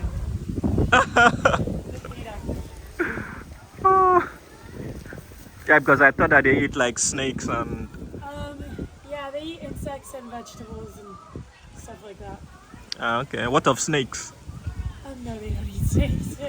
Not that I know of, at least. Yeah, I've seen them eating Probably in snakes. the wild, yeah. Ah, okay.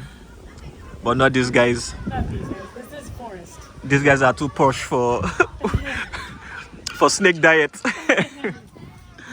Anyways, thank you. Well done.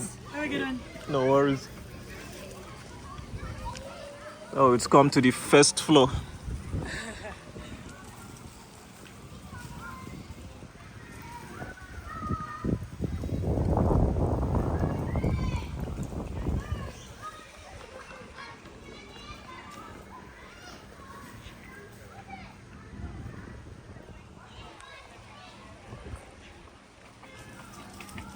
Thanks, cook.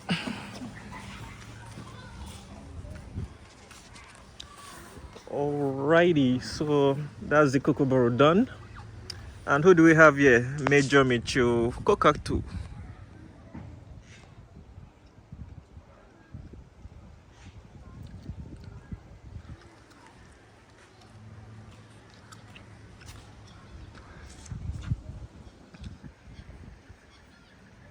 Jeez, the camera is struggling trying to penetrate through the rails of this cage.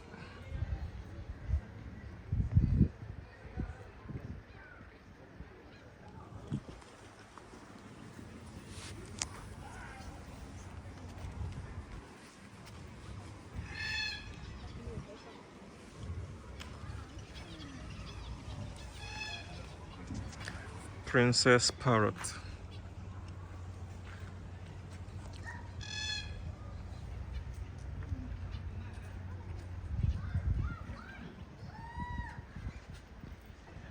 Zebra finch. Well, it's gonna be a mission trying to locate you guys. Nah, unfortunately the camera cannot penetrate. Nah, it can't do two things at the same time. It's impossible, so just have to admire from afar.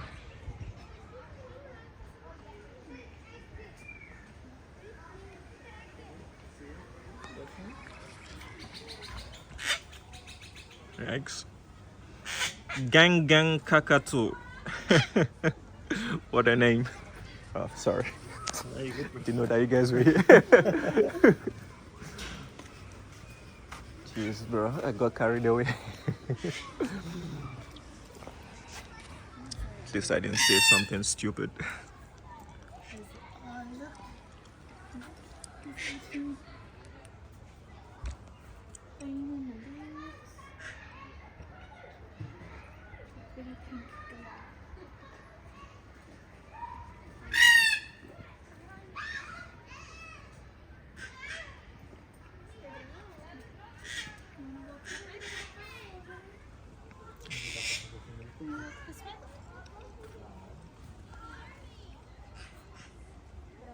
Tawny frog moth. Interesting. Jeez, how these names are. Let me do this guy first before he vanishes.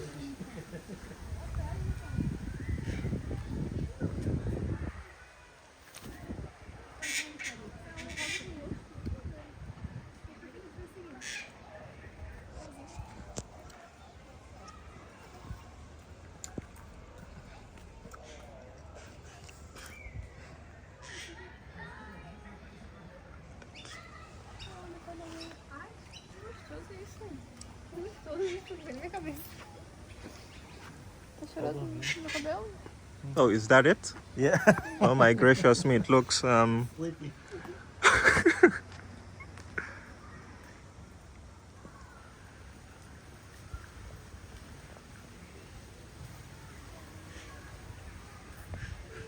Jeez, the sun is not doing justice to this guy.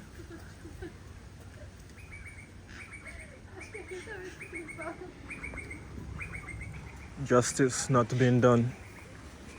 Alright, so we've covered the platypus, we've covered the birds. Staff only. That is the exit. And it's 12:08, so I need to end this video and take a break.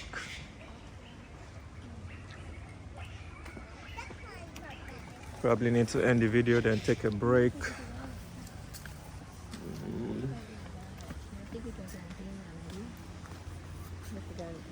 Yeah, we have gone from there. That's where you have the koalas.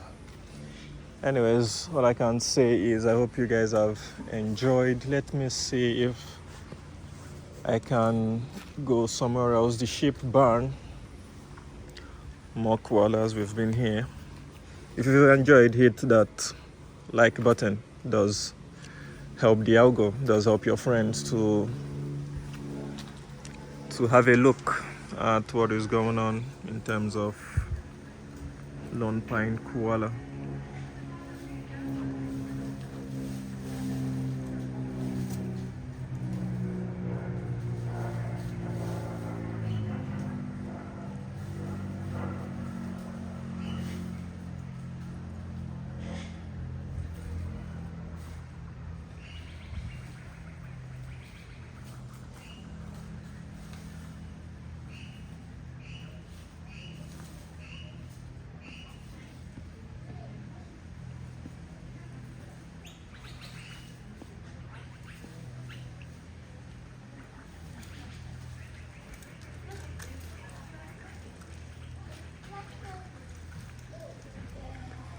Anyways, let's keep moving.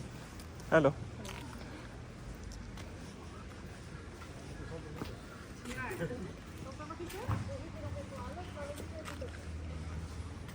Anyways, if you enjoyed, hit that like button. It is food for the YouTube algorithm, and it does help your friends out who are looking for things or information on how to navigate through the Lone Pine Koala or things to do in Brisbane.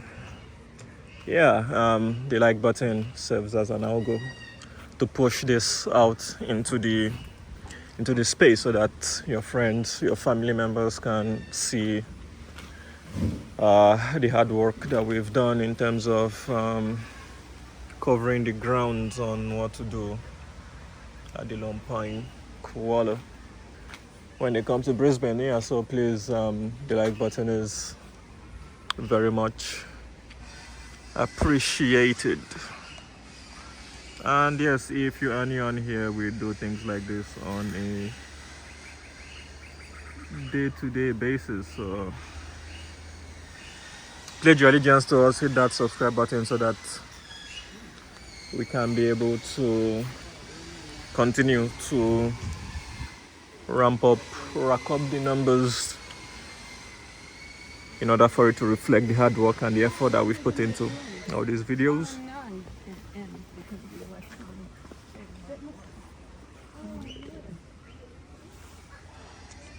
So yes, help me out and smash that subscribe button. Yeah, does help to give a little bit of strength and fatigue, a little bit of strength and stability to the channel, and some respect as well to the channel. Yeah, the numbers should reflect the hard work and the effort we've put in. Tasmanian devil, where are you? When I was in Hobart, Tasmania, I didn't go to is it Bunurong? That's what they call it. The Bunurong is place where you see the Tasmanian devils, but I believe this is afternoon time. You won't see any of them because they are blind, so they'll probably be coming out at night or something.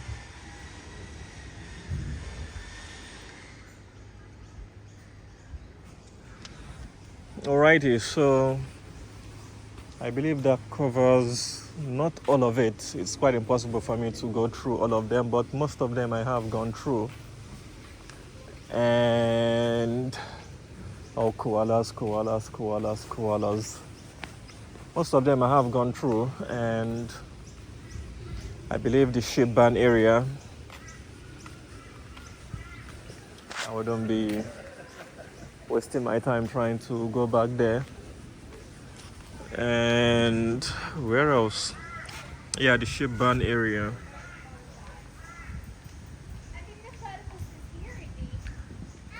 What else? Yeah, that area itself, and the larger area for the kangaroo, or where the kangaroos are. I know that I've covered the kangaroos, but there is actually a larger area for the kangaroo that I haven't covered, but I don't really have enough time. What do I need to do? Yeah, I need to go back. I believe I've covered this section. This is your Lone Pine Koala Sanctuary logo institute. Immediately after the Raptor show, featuring the Wedge-Tailed eagle and the other one is the white something. I'll be out of here. I need to go to Ensley to buy some 1/10 kookaburra.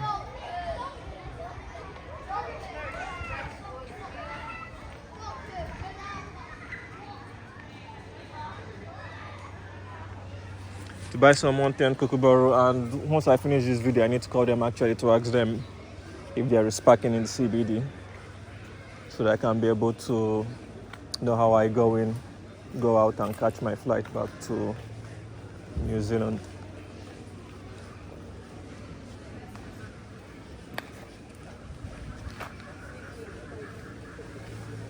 All right, I believe this area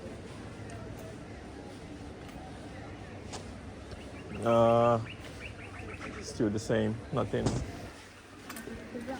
spectacular.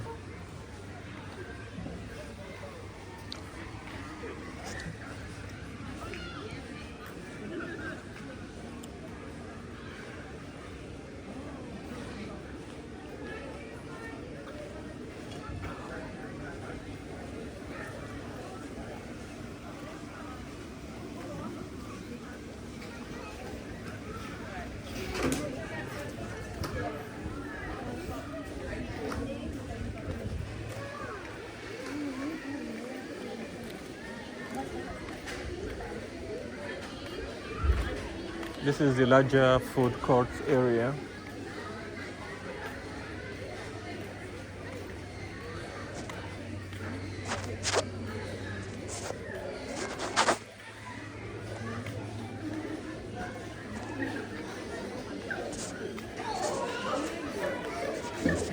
Hello.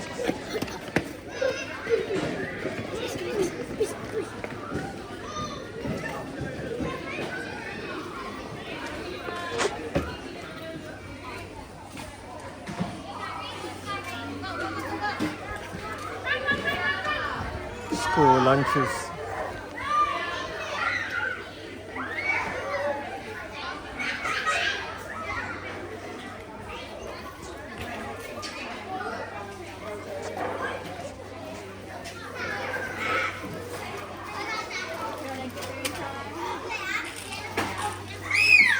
Kangaroo feeding area.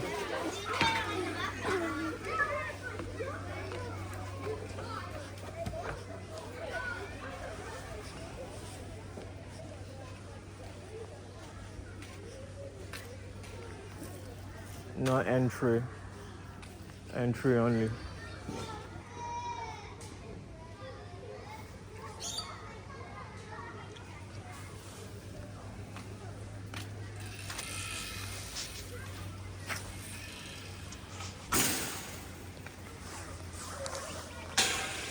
So all I'm saying is we've covered this area. This is like part of the larger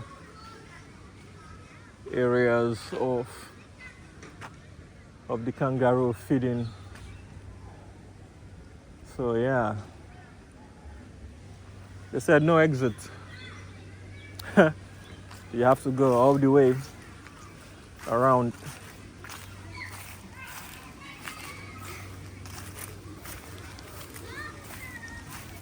The baby kangaroos seem like they don't really like too much people crowding around them.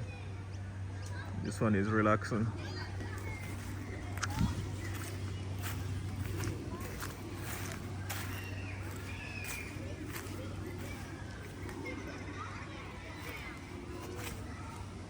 So yeah, I believe we have covered off the main areas.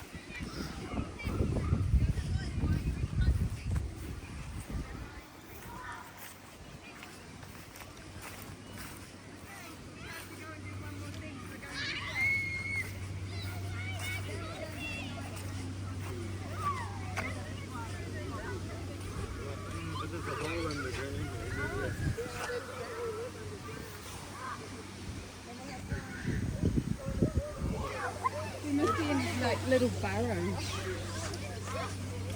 Oh, wombat. Oh my goodness me. Yeah, that would be a big massive ask to see these guys. Nah, it is a big ask. Yeah.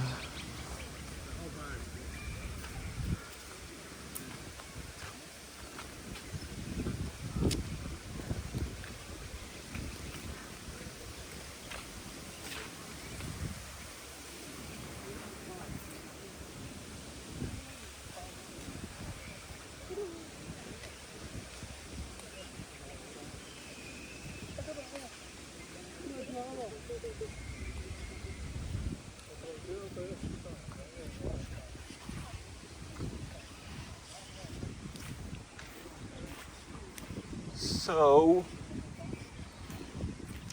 we're back to the area for the kangaroo where I was in the morning.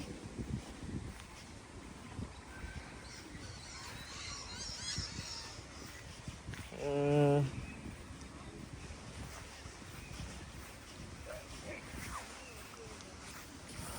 believe this is the larger area. This is what they call eucalyptus plantation. Yeah, I think I was down there in the morning, and like I said, this is a larger area. It's quite intense trying to cover off this whole area in depth.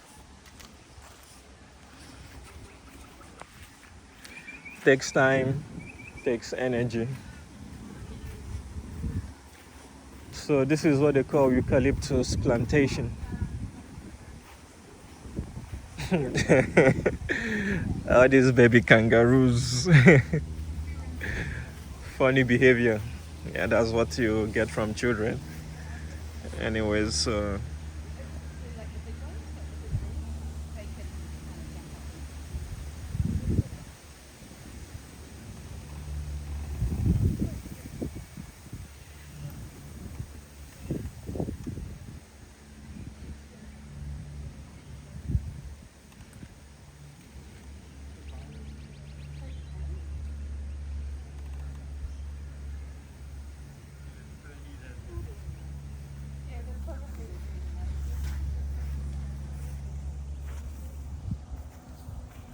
yeah, so the eucalyptus plantation.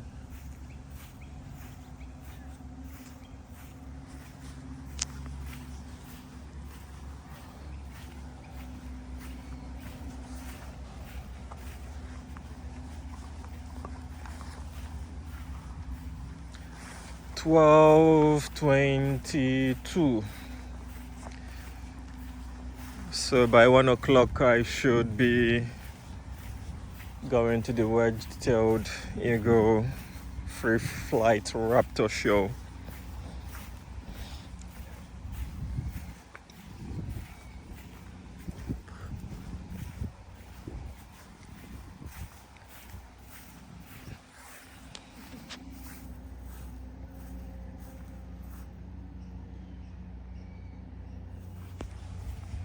Enjoy yourself.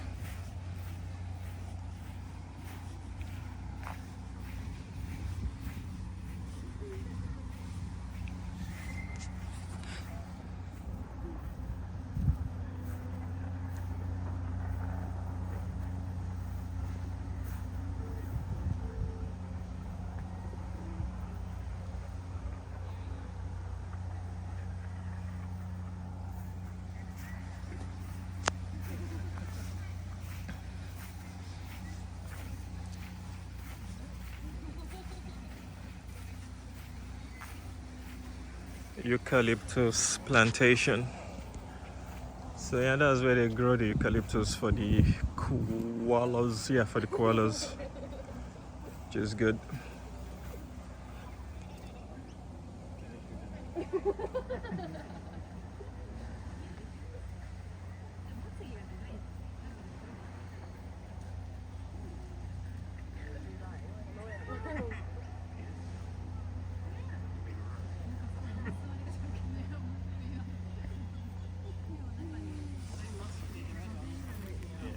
Oh.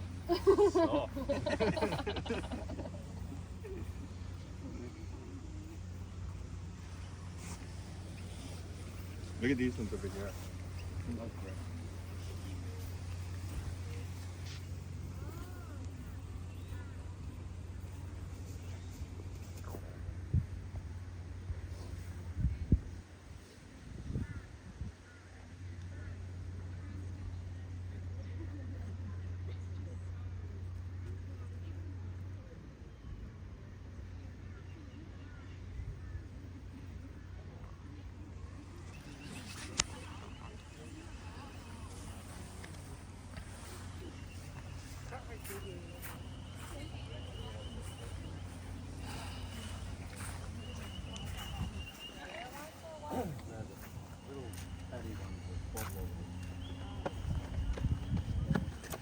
greys are eastern kangaroos, and there's some red wallabies and red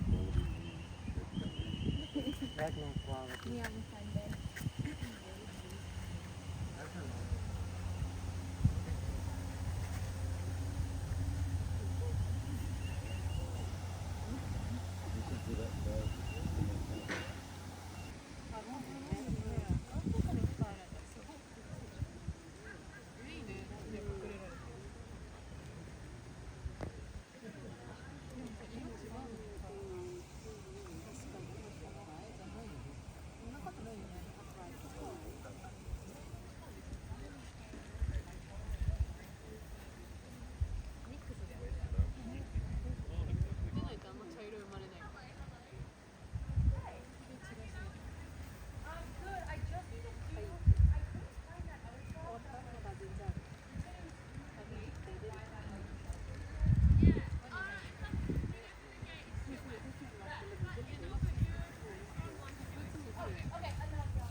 Okay, sorry guys, I just want to come out of this way, so they might get offended a little.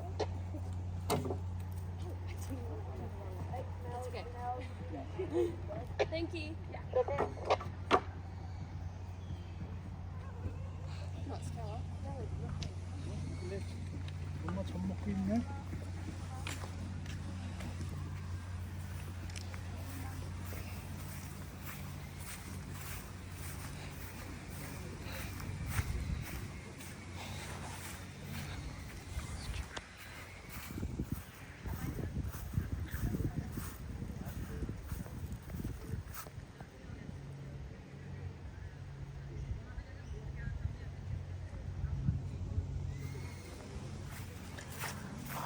Alrighty, yeah, I can't stay too long watching kangaroos. We can stay on day watching kangaroos, but we have other things to do.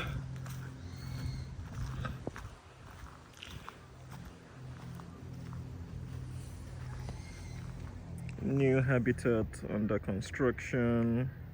Come back soon. I wonder who they are constructing this habitat for.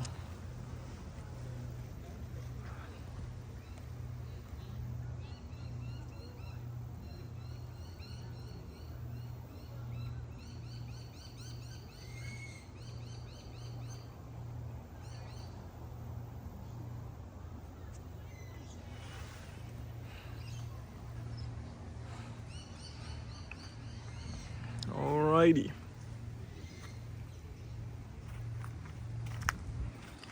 Anyways, let me see. Where are we? I don't know if this should warrant a short video comparing your heights to kangaroo. Yeah, let me do a short video. One moment. Alright, short video done and dusted. Oh, God have mercy. Oh, dear.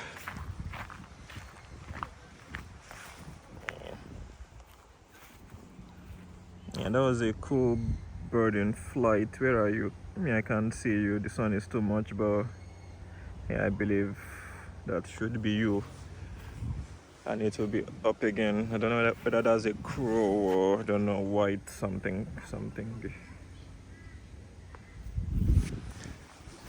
All right, this lady is enjoying herself. I mean, if you have the whole day doing blogs and tripods and really spending time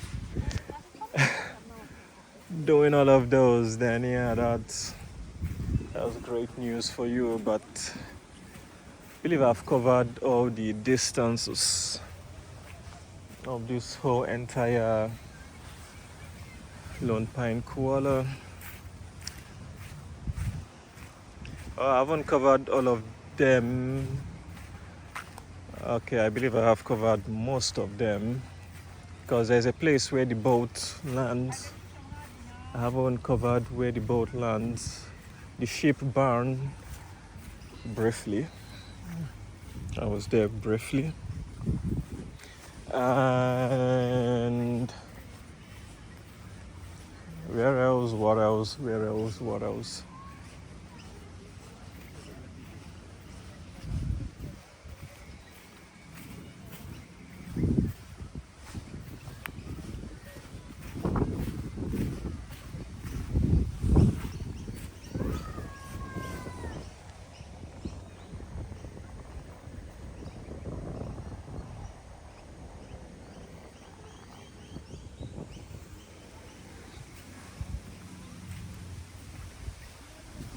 Even the water they put for the kangaroo are being used by the birds.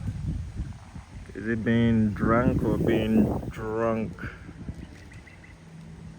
by the birds? Oh dear. Alrighty, I believe that should do it. I need to go find, oh dear, there's a big massive kangaroo.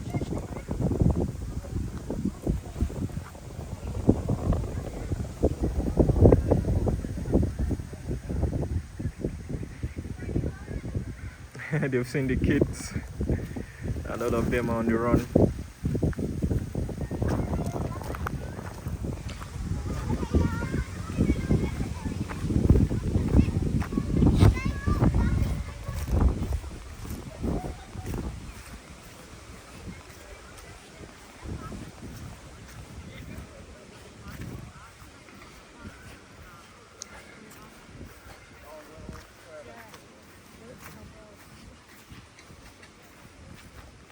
Alrighty, I believe that will do it for us.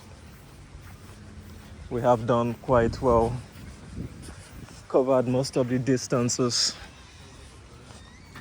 and we've gone to the institute.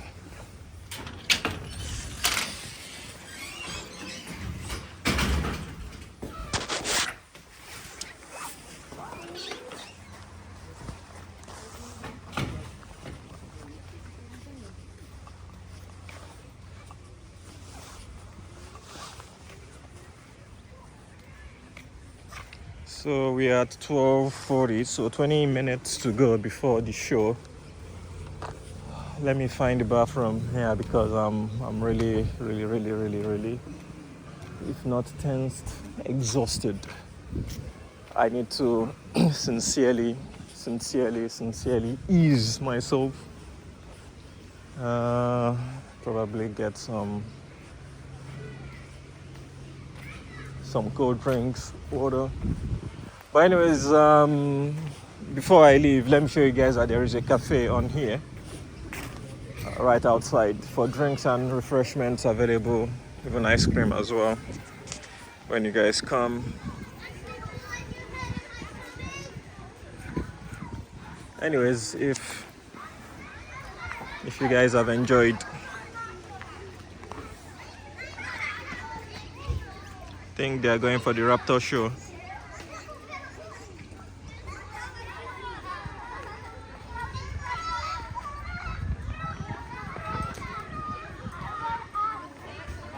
That is a long line. But anyways, yeah, you can always come here and grab some pie, some food when you guys come. Even I believe they have ice cream as well, so you guys can always enjoy yourselves. And yeah, this is where they sell the kangaroo food. So it's $2 per bag for you to come and feed. Hello, how are you? Thank you.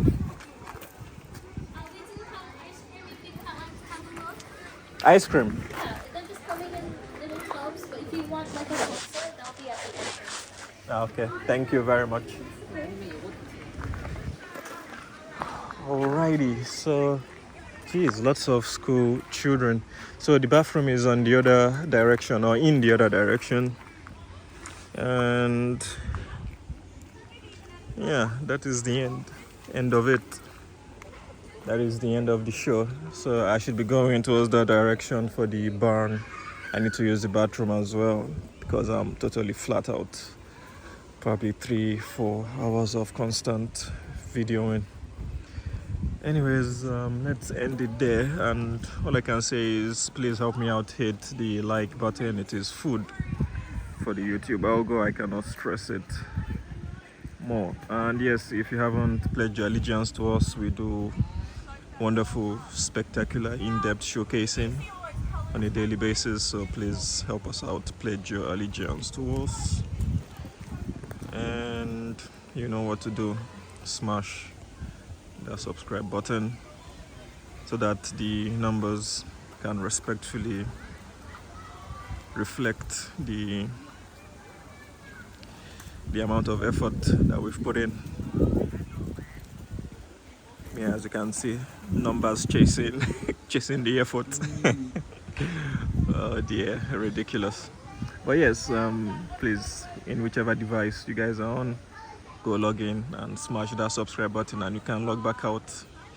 So yeah, just to help the channel. And a very big thank you to each and every single one of you yet again, once again, for stopping by, dropping by to view yet another of my travel showcasing videos.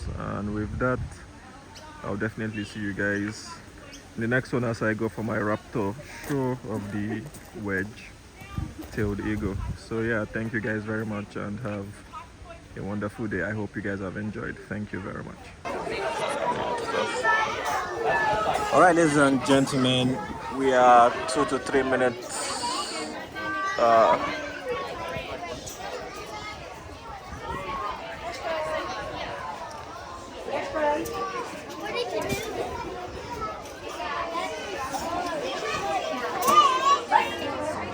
just give me a moment, let me see what you're talking about. We are 2 minutes into the video. 2 minutes from commencement.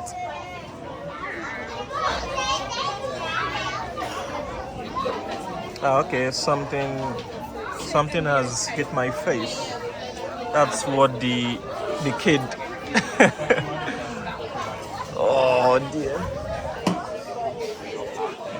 Anyways, we are 2 minutes away from the show starting today. They have the Australian Wedge-Tailed eagle, and we can see arrivals of kids from nursery school.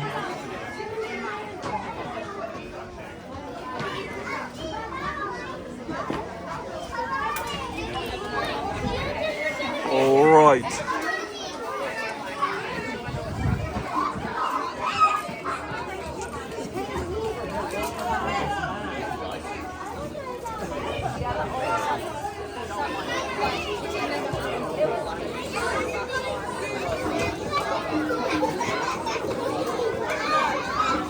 So we have people arriving. Anyways, so this is gonna be a very full show as compared to the mornings.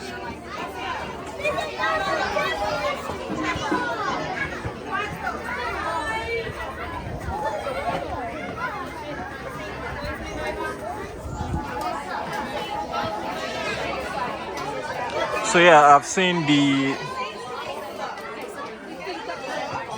demonstrators coming already with the birds of prey. They are just right in behind the box, putting the birds of prey inside, readying them for the show. So yes, it is gonna be a full show.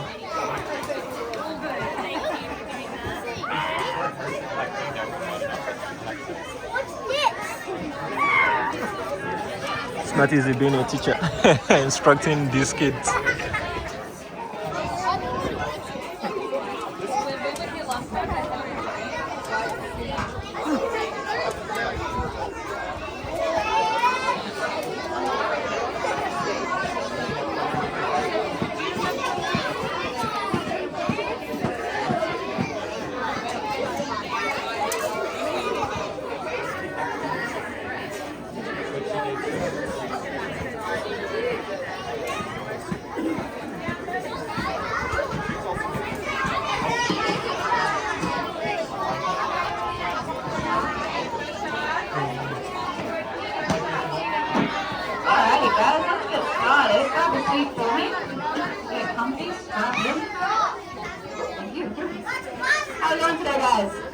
Doing good. That is the most average Monday afternoon I've ever heard. How are we going? Great. Thank you. I need that energy to feed up here. I don't know if you guys are into public speaking. It's always going to be the top fear of mine. Anyway, welcome to Lone Pine. Welcome to our free flight bird of prey show. My name is Pierra, and I have the absolute pleasure of introducing you to a couple of our birds today. I'll later be joined by Paige, who will be helping me fly them. Now, here in Australia, we are home to over 35 different species of bird of prey. Now, a bird of prey is any bird that predates on live animals. So here in Australia, that's things like your kookaburras, your crows, your currawongs, your pelicans, basically anything that eats meat. The birds you're about to meet today are all Australian natives, so you can catch them around this beautiful country. And they are also raptors. Now, raptors have three key features that make them extra fancy. First of all, they've got forward-facing binocular vision and incredibly keen eyesight. So, for example, two of the birds you're going to meet today can see over 2 kilometres away. So very impressive eyesight. There are some houses over on the hill. They can tell you what's on TV. Next up, they have powerful feet and sharp talons, which they obviously use for grabbing and seizing their prey. You can see our fancy leather gloves floating around, that's why. And finally, they have curved and hooked powerful beaks for obviously ripping into that prey. Now, those are some very sharp and very pointy reasons that I have one rule during my show, and that is please remain seated the entire time. So if you're standing up, take a seat for me, otherwise we can't fly our birds for you guys today. I'll get you to take a seat for me up the back, ma'am. Thank you. Like I said, you've got some big birds flying over you today. You've got two birds that are so big you don't want them anywhere near your head, and one bird who'll be flying very fast and furious over your faces. So please keep seated the entire time. So that's hands, cameras, and children all at face level. Otherwise, we put our birds in danger, you put yourself in danger, and like I said, no one wants to catch these two birds in the face. That being said, I'm sure you're probably thinking that I am a very impressive sight, and you're not wrong, but I am about to introduce you to our showstopper of the show. And the bird that you're about to meet is the largest raptor we have here in Australia. Her name is Iluka, and she is going to make me work for it, coming in hot today. Ooh, that's a big flight, Iluka. Where are you off to, kid? This here is Iluka, our beautiful white-bellied sea eagle. Like I said, she is the largest raptor we have here at Lone Pine, but not the largest raptor we have here in Australia. The largest raptor we have here in Australia is that wedge-tailed eagle. That was a bit chewy, wasn't it? There we go. So as you saw her fly in, I'm sure you noticed that beautiful large wingspan she's got. She's chowing down this food. Hello, ma'am. There we go. What do you think? Pretty impressive, yeah? A bit of a showstopper? So Iluka here, there we go. Iluka here only flies once a week. She is 31 years of age. So she's a nice big old girl. Keep my fingers on as I grab her. We'll just do some readjusting. I'll bring her for a walk nice and close. Up, up. Come on, lady bird, up, up. Yeah, I know. These guys also have the longest ranging call of any Australian bird. So once she gets going, you'll hear her and you will never be able to forget the sound of a white-bellied sea eagle. What she's doing here is just licking a bit of food that got caught on one of her little leg straps. So here we go. Let's hop up. Let's go for a walk. Very impressive. Straight to the face, thank you. Like I said, Iluka here is 31 years of age, so she's got about a year on me, which is pretty impressive. She's been here with us for quite a while. Now, as a white-bellied sea eagle, I'm sure you can understand that she's an aquatic hunter. And so what she does is the primary way that she's hunting her prey is using those lovely long scaly legs. So she's got no feathers on those legs. Ooh, that's my hand. Obviously to help her take off from the water without getting bogged down. So she's hunting things like fish, crustaceans, carcasses that wash up. So anything that you can find floating around those waterways. Now, do we have an idea of how heavy we think Iluka is? She's pretty impressive. How are we holding up with my bicep, do you think, on my left arm? She's 3.5 kilos. So not nearly as impressive as I like to pretend, but still, like I said, on the left arm for a couple of minutes if you're right-handed. Let's give you a bit of a grief. What do you think, Lukey? Very impressive. So like I said, Lukey is one of our old girls. She came to us from the wild, so someone picked her up as a chick so that they could hand raise her. I can assure you that this is not an easy bird to hand raise. She's very particular with who she likes. She loves women, and she's very specific about other things that she's into. So very fun eagle to work with. So if you tried to put her back in the nest, you have to get a crane because they're quite high. They weigh about 300 kilos. And once you finally get there, you've got an angry eagle parent up the top yelling at you for disrupting their nest. Not exactly where you want to be without a full hazmat suit on. So that being said, that was Miss Iluka. Like I said, she is the largest raptor we have here in Australia, here at Lone Pine, but not the largest raptor we have here in Australia. So she's going to send off for one more flight. What do you reckon? My arm is killing me. That was my Iluka, our showstopper. Like I said, she does only fly once a week. That is because at the age of 30, she's getting a bit old, getting on in her eagle years, so she has developed a bit of arthritis in one of her wings.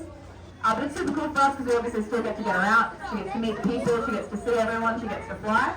But we do what we can to take care of her wings. So like I said, she'll fly once a week, but we get her out most days to come and rove to make sure that she is eating a very chewy piece over there. Make sure that she still gets out to socialise. Now, like I said, Iluka was brought in from the wild, so somebody did try to rehabilitate her when she was a baby. The theory behind that is it was primarily women. Like I said, she's not a huge fan of men. She is also incredibly picky. She doesn't like us wearing long pants, which is a weird thing to think about when you think about birds. But they have a lot of personality. So Iluka, for example, doesn't love us wearing long pants, so in winter we get very cold. She doesn't like people walking up to her with purpose, which is a very strange thing to do considering this is the job that we have.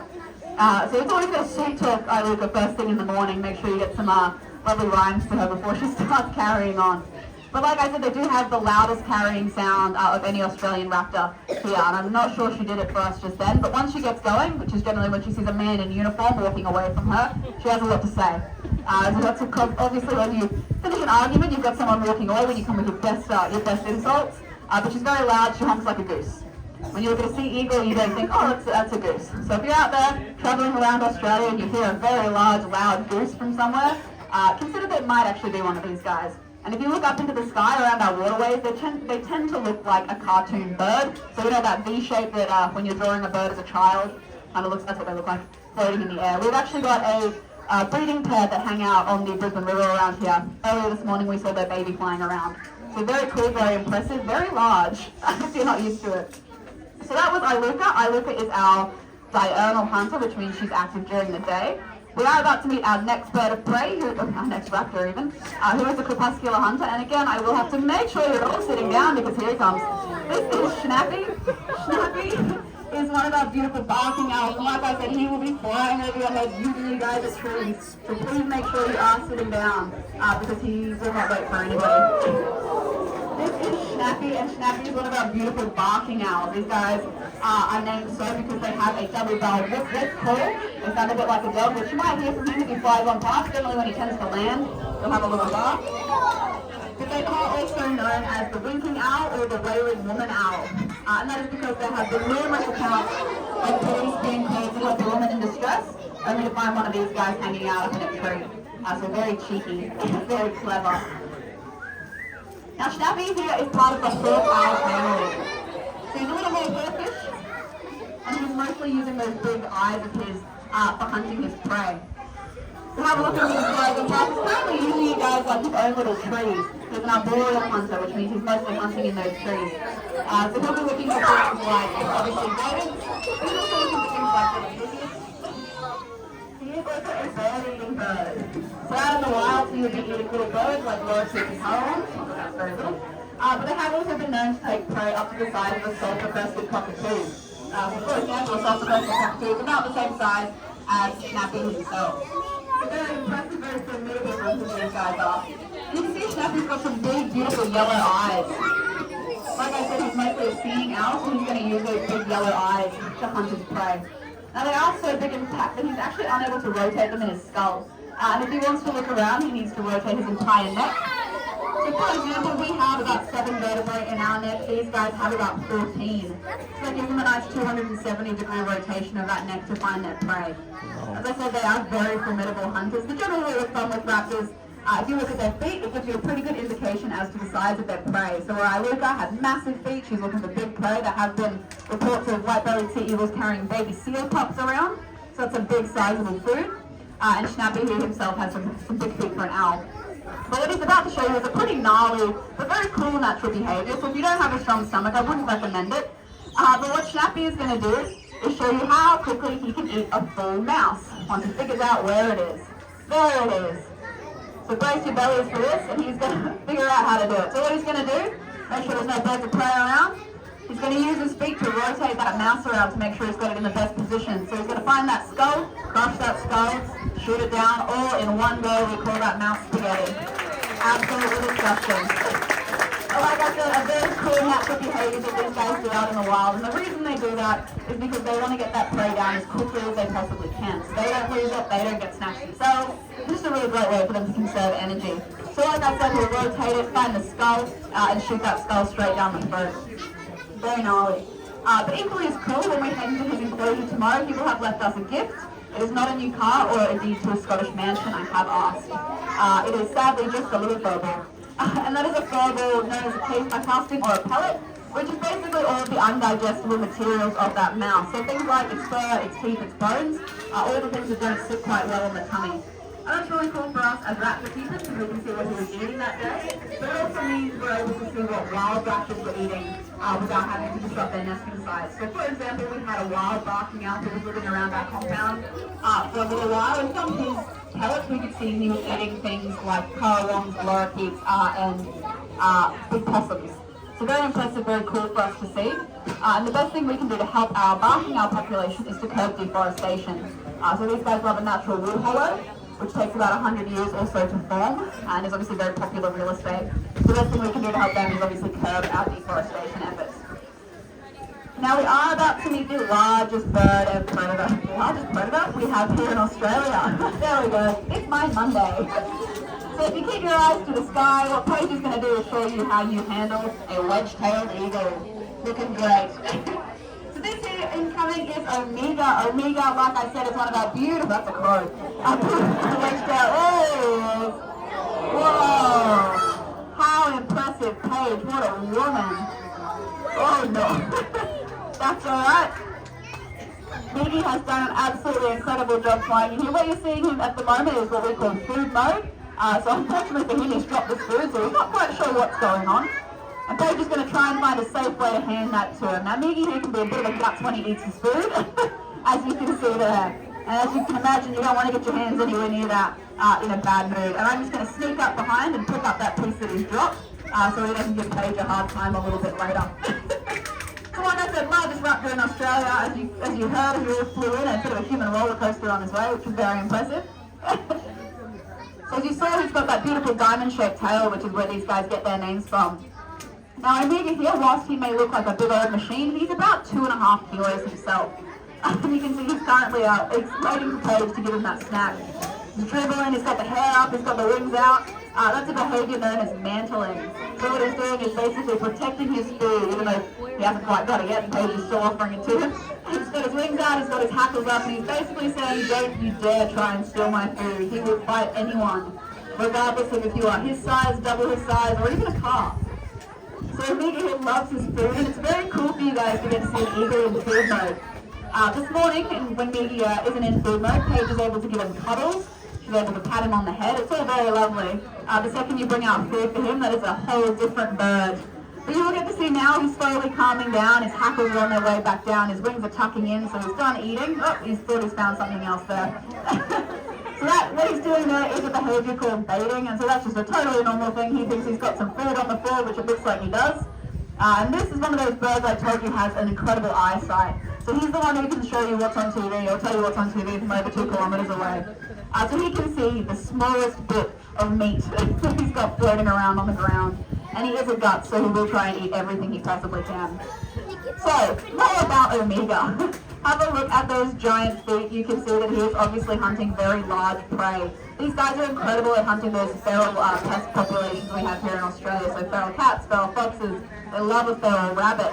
Yeah, so he could be soaring 2 kilometers up in the sky. You can float around for about 90 minutes. You can see a rabbit twitches here, 2 kilometers below, and head on down and grab that snack. But a pair of them working together can even take down an eastern grey kangaroo. You see the kangaroos behind us in that paddock. But 2 of them working together over a couple of hours can wear it down. And eventually, oh, we're going to get a rouse. What Omega is gearing up to do, there we go. That is one very happy eagle. That is called a rouse. That is him basically shaking off all the dust particles, getting settled, getting comfy. He's had his snack, he's done his fly, he's ready to party. By party, I mean have a very early nap time, and I do not blame him. Me too, buddy. So that was Omega, like I said, the largest raptor we have here in Australia. You saw Iluka earlier as the largest raptor we have in the sanctuary, and the reason for that is that's because she is a woman. So generally with raptors, the females are generally much larger than the boys. So for example, if we had Iluka, we had Omega, and we had a female wedge-tailed eagle, she would be bigger than both of them. So for example, a female wedge-tailed eagle could have a wingspan of up to 2.5 meters and can weigh up to 5 kilos. So massive, quite big, very scary, very impressive. And the best thing for these guys, like I said earlier, there we go, show up those biceps, Paige. Paige does go to the gym quite often, purely just for this reason alone, so we can walk these eagles around. So as I said earlier, I explained a bit of what these guys are eating. They are also true Australians in the vein of work smarter, not harder. They love an easy meal. So these guys love snacking on carrion or roadkill. And so that is unfortunately also one of the prime reasons that we are losing our wedge-tailed eagles. So driving along the road, you see a big bird hunched over some carcass. He's not going to get up. He's not going to give up his food for a car, no matter how big it is. So the best thing we can do for these guys, if you see him hunkering down over a snack, is slow down, beat the horn, give him a chance to get up and get going. He does need a bit of a running jump to go. But other than that, they are absolutely incredibly beautiful birds. I was up in Mullaney yesterday and I saw 3 wild ones flying around. You should have heard the squeal that came from my body. The squeal I squelched. Well, I'm driving up this very steep, very windy road and I pull over and I'm like, oh, no, bird! And I look insane. But very impressive. Can you blame me? Anyway, that was Omega, who did a wonderful job. That was you met Snappy, our barking owl, and you met Iluka, our white-bellied sea eagle. We are going to be heading down to our after-show area for a couple of minutes with Schnaps if you wanted to come and meet him, get any closer photos. Otherwise, our next presentation is the sheepdog show over in the paddock behind us. And we will see you next time. Have a great day. Thank you for listening. Thank you.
Alright folks, that's the end of the free Raptor show. To be honest, I believe this show is actually worth something in the range of $20, $25, if not $35, to be honest.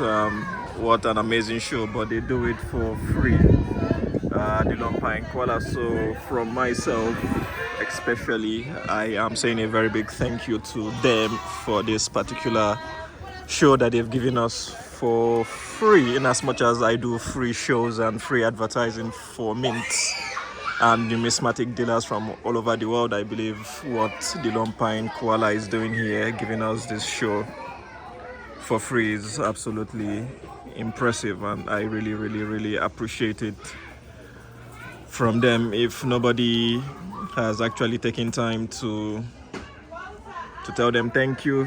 Let me be one of the first person to do that publicly. Yeah, thank you very much, Lone Pine Koala, for the free show that you guys have given us, for the free Raptor show. I sincerely appreciate, and I'm sure my viewers will appreciate it as well. And yes, as people start to leave, okay, everybody has left. I've got carried away. So if you've enjoyed, hit that like button for me. It is food for the YouTube algo. And what else? Yes, if you haven't subscribed, please help me out, hit that subscribe button so that we can help grow the channel. And yes, I believe that is where we shall be ending the show. And yes, absolutely impressive. Let me know what you guys think about the show. How much should it be worth? I know it is free, and I hope that they continue doing it for free for everybody. But yeah, let me know what you guys think. Should it be free? Sorry, how much do you think it should be worth?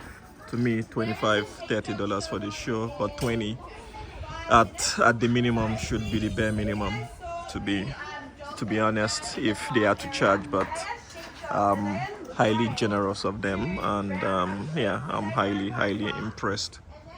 Alrighty, thank you very much, and I will see you guys in the next travel showcasing videos, and I will sign out from the Lone Pine Koala. Thank you, have a nice day. Go and do it first. Come on. Yeah, I'm going to be upset. That's it, I'm not coming to the aquarium. You're lost, it's really good. You have to get in there and do it. Oh, sorry. No, yeah. Go on, I'll quit. I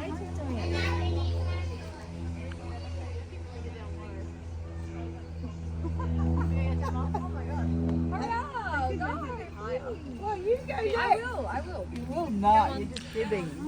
No, I will. Anyways, ladies and gentlemen, I am out of the Lone Pine Koala. So the lady said going towards this area is the Brisbane River. Brisbane River.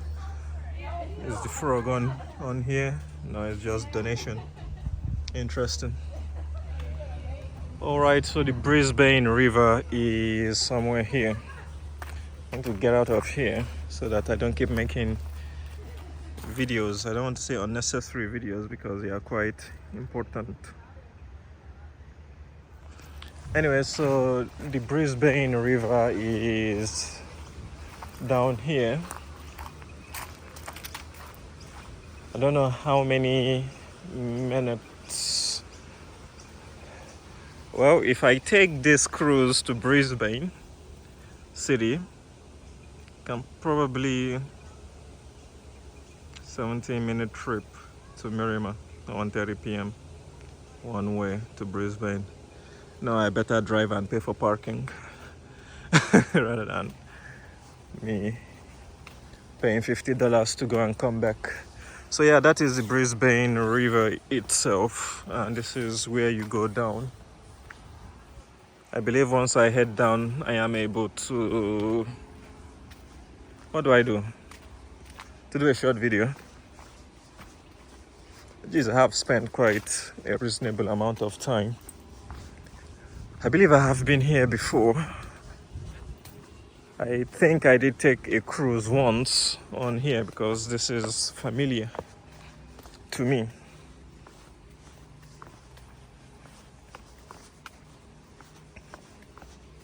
Boarding 12:45 p.m. This is 1 something. So yeah, this is where you guys board your ferry.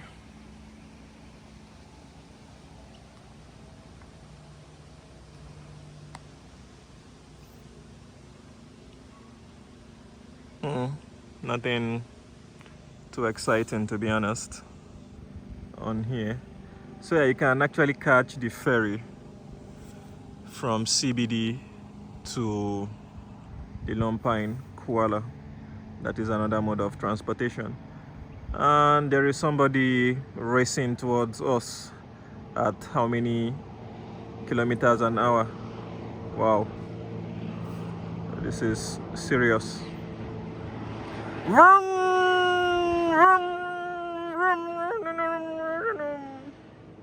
Yeah, they waved.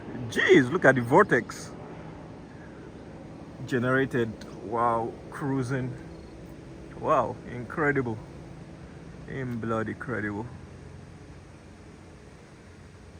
Nice. Anyways, that was cool. That was nice. Look at the jet stream. Let me zoom in before it vanishes. Yeah, you can see the jet stream created by the boat. Wow, incredible. Alrighty, so yes, that is another boarding area that you guys can disembark or disembark from if you want to use this particular mode of transportation. Yeah, I'm pretty sure I've used this mode of transportation once. That was 5 years ago or so. Anyways, nothing special. So let's keep moving before I head back to the car park. 5 minutes into the video. Jeez, how much time you sincerely consume just walking up and down. Amazing.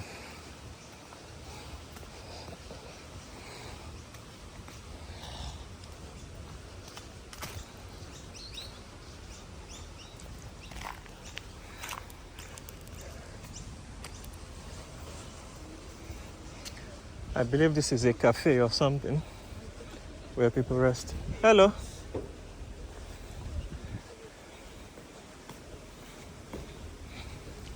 Yeah, that's the staircase. That's the Brisbane River. So yeah, if I was fast enough, I would have seen the boat cruise past. But yeah, I didn't know I could access something like this. I believe this is just an area where people come and relax.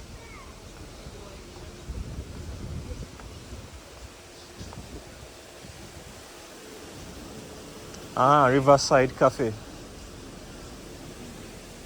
So yeah, this is part of the Lone Pine Koala Sanctuary. So yeah, people are free to explore this area. Hello. Hello again. Good. People are free to explore this area. All right. Hopefully this should lead me to the exit or to the front entrance. Oh yeah, this is the back side of... Yeah, this is the back side. So this is where the lush green park is, going towards the parking. And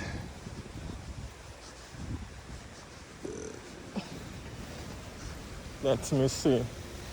So yeah, that was your Riverside Cafe.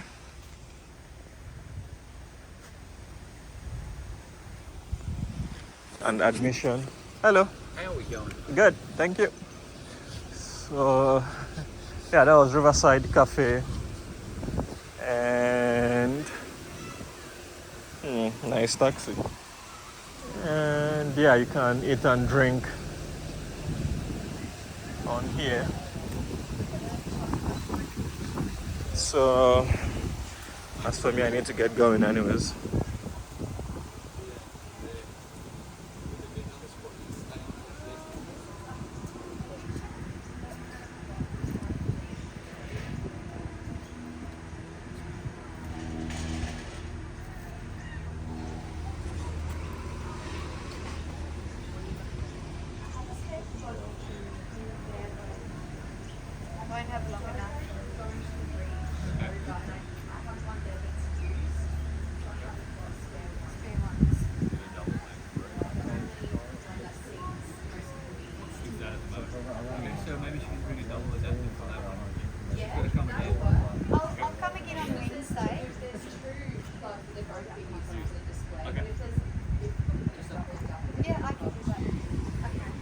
So I've just remembered I haven't actually had something to eat.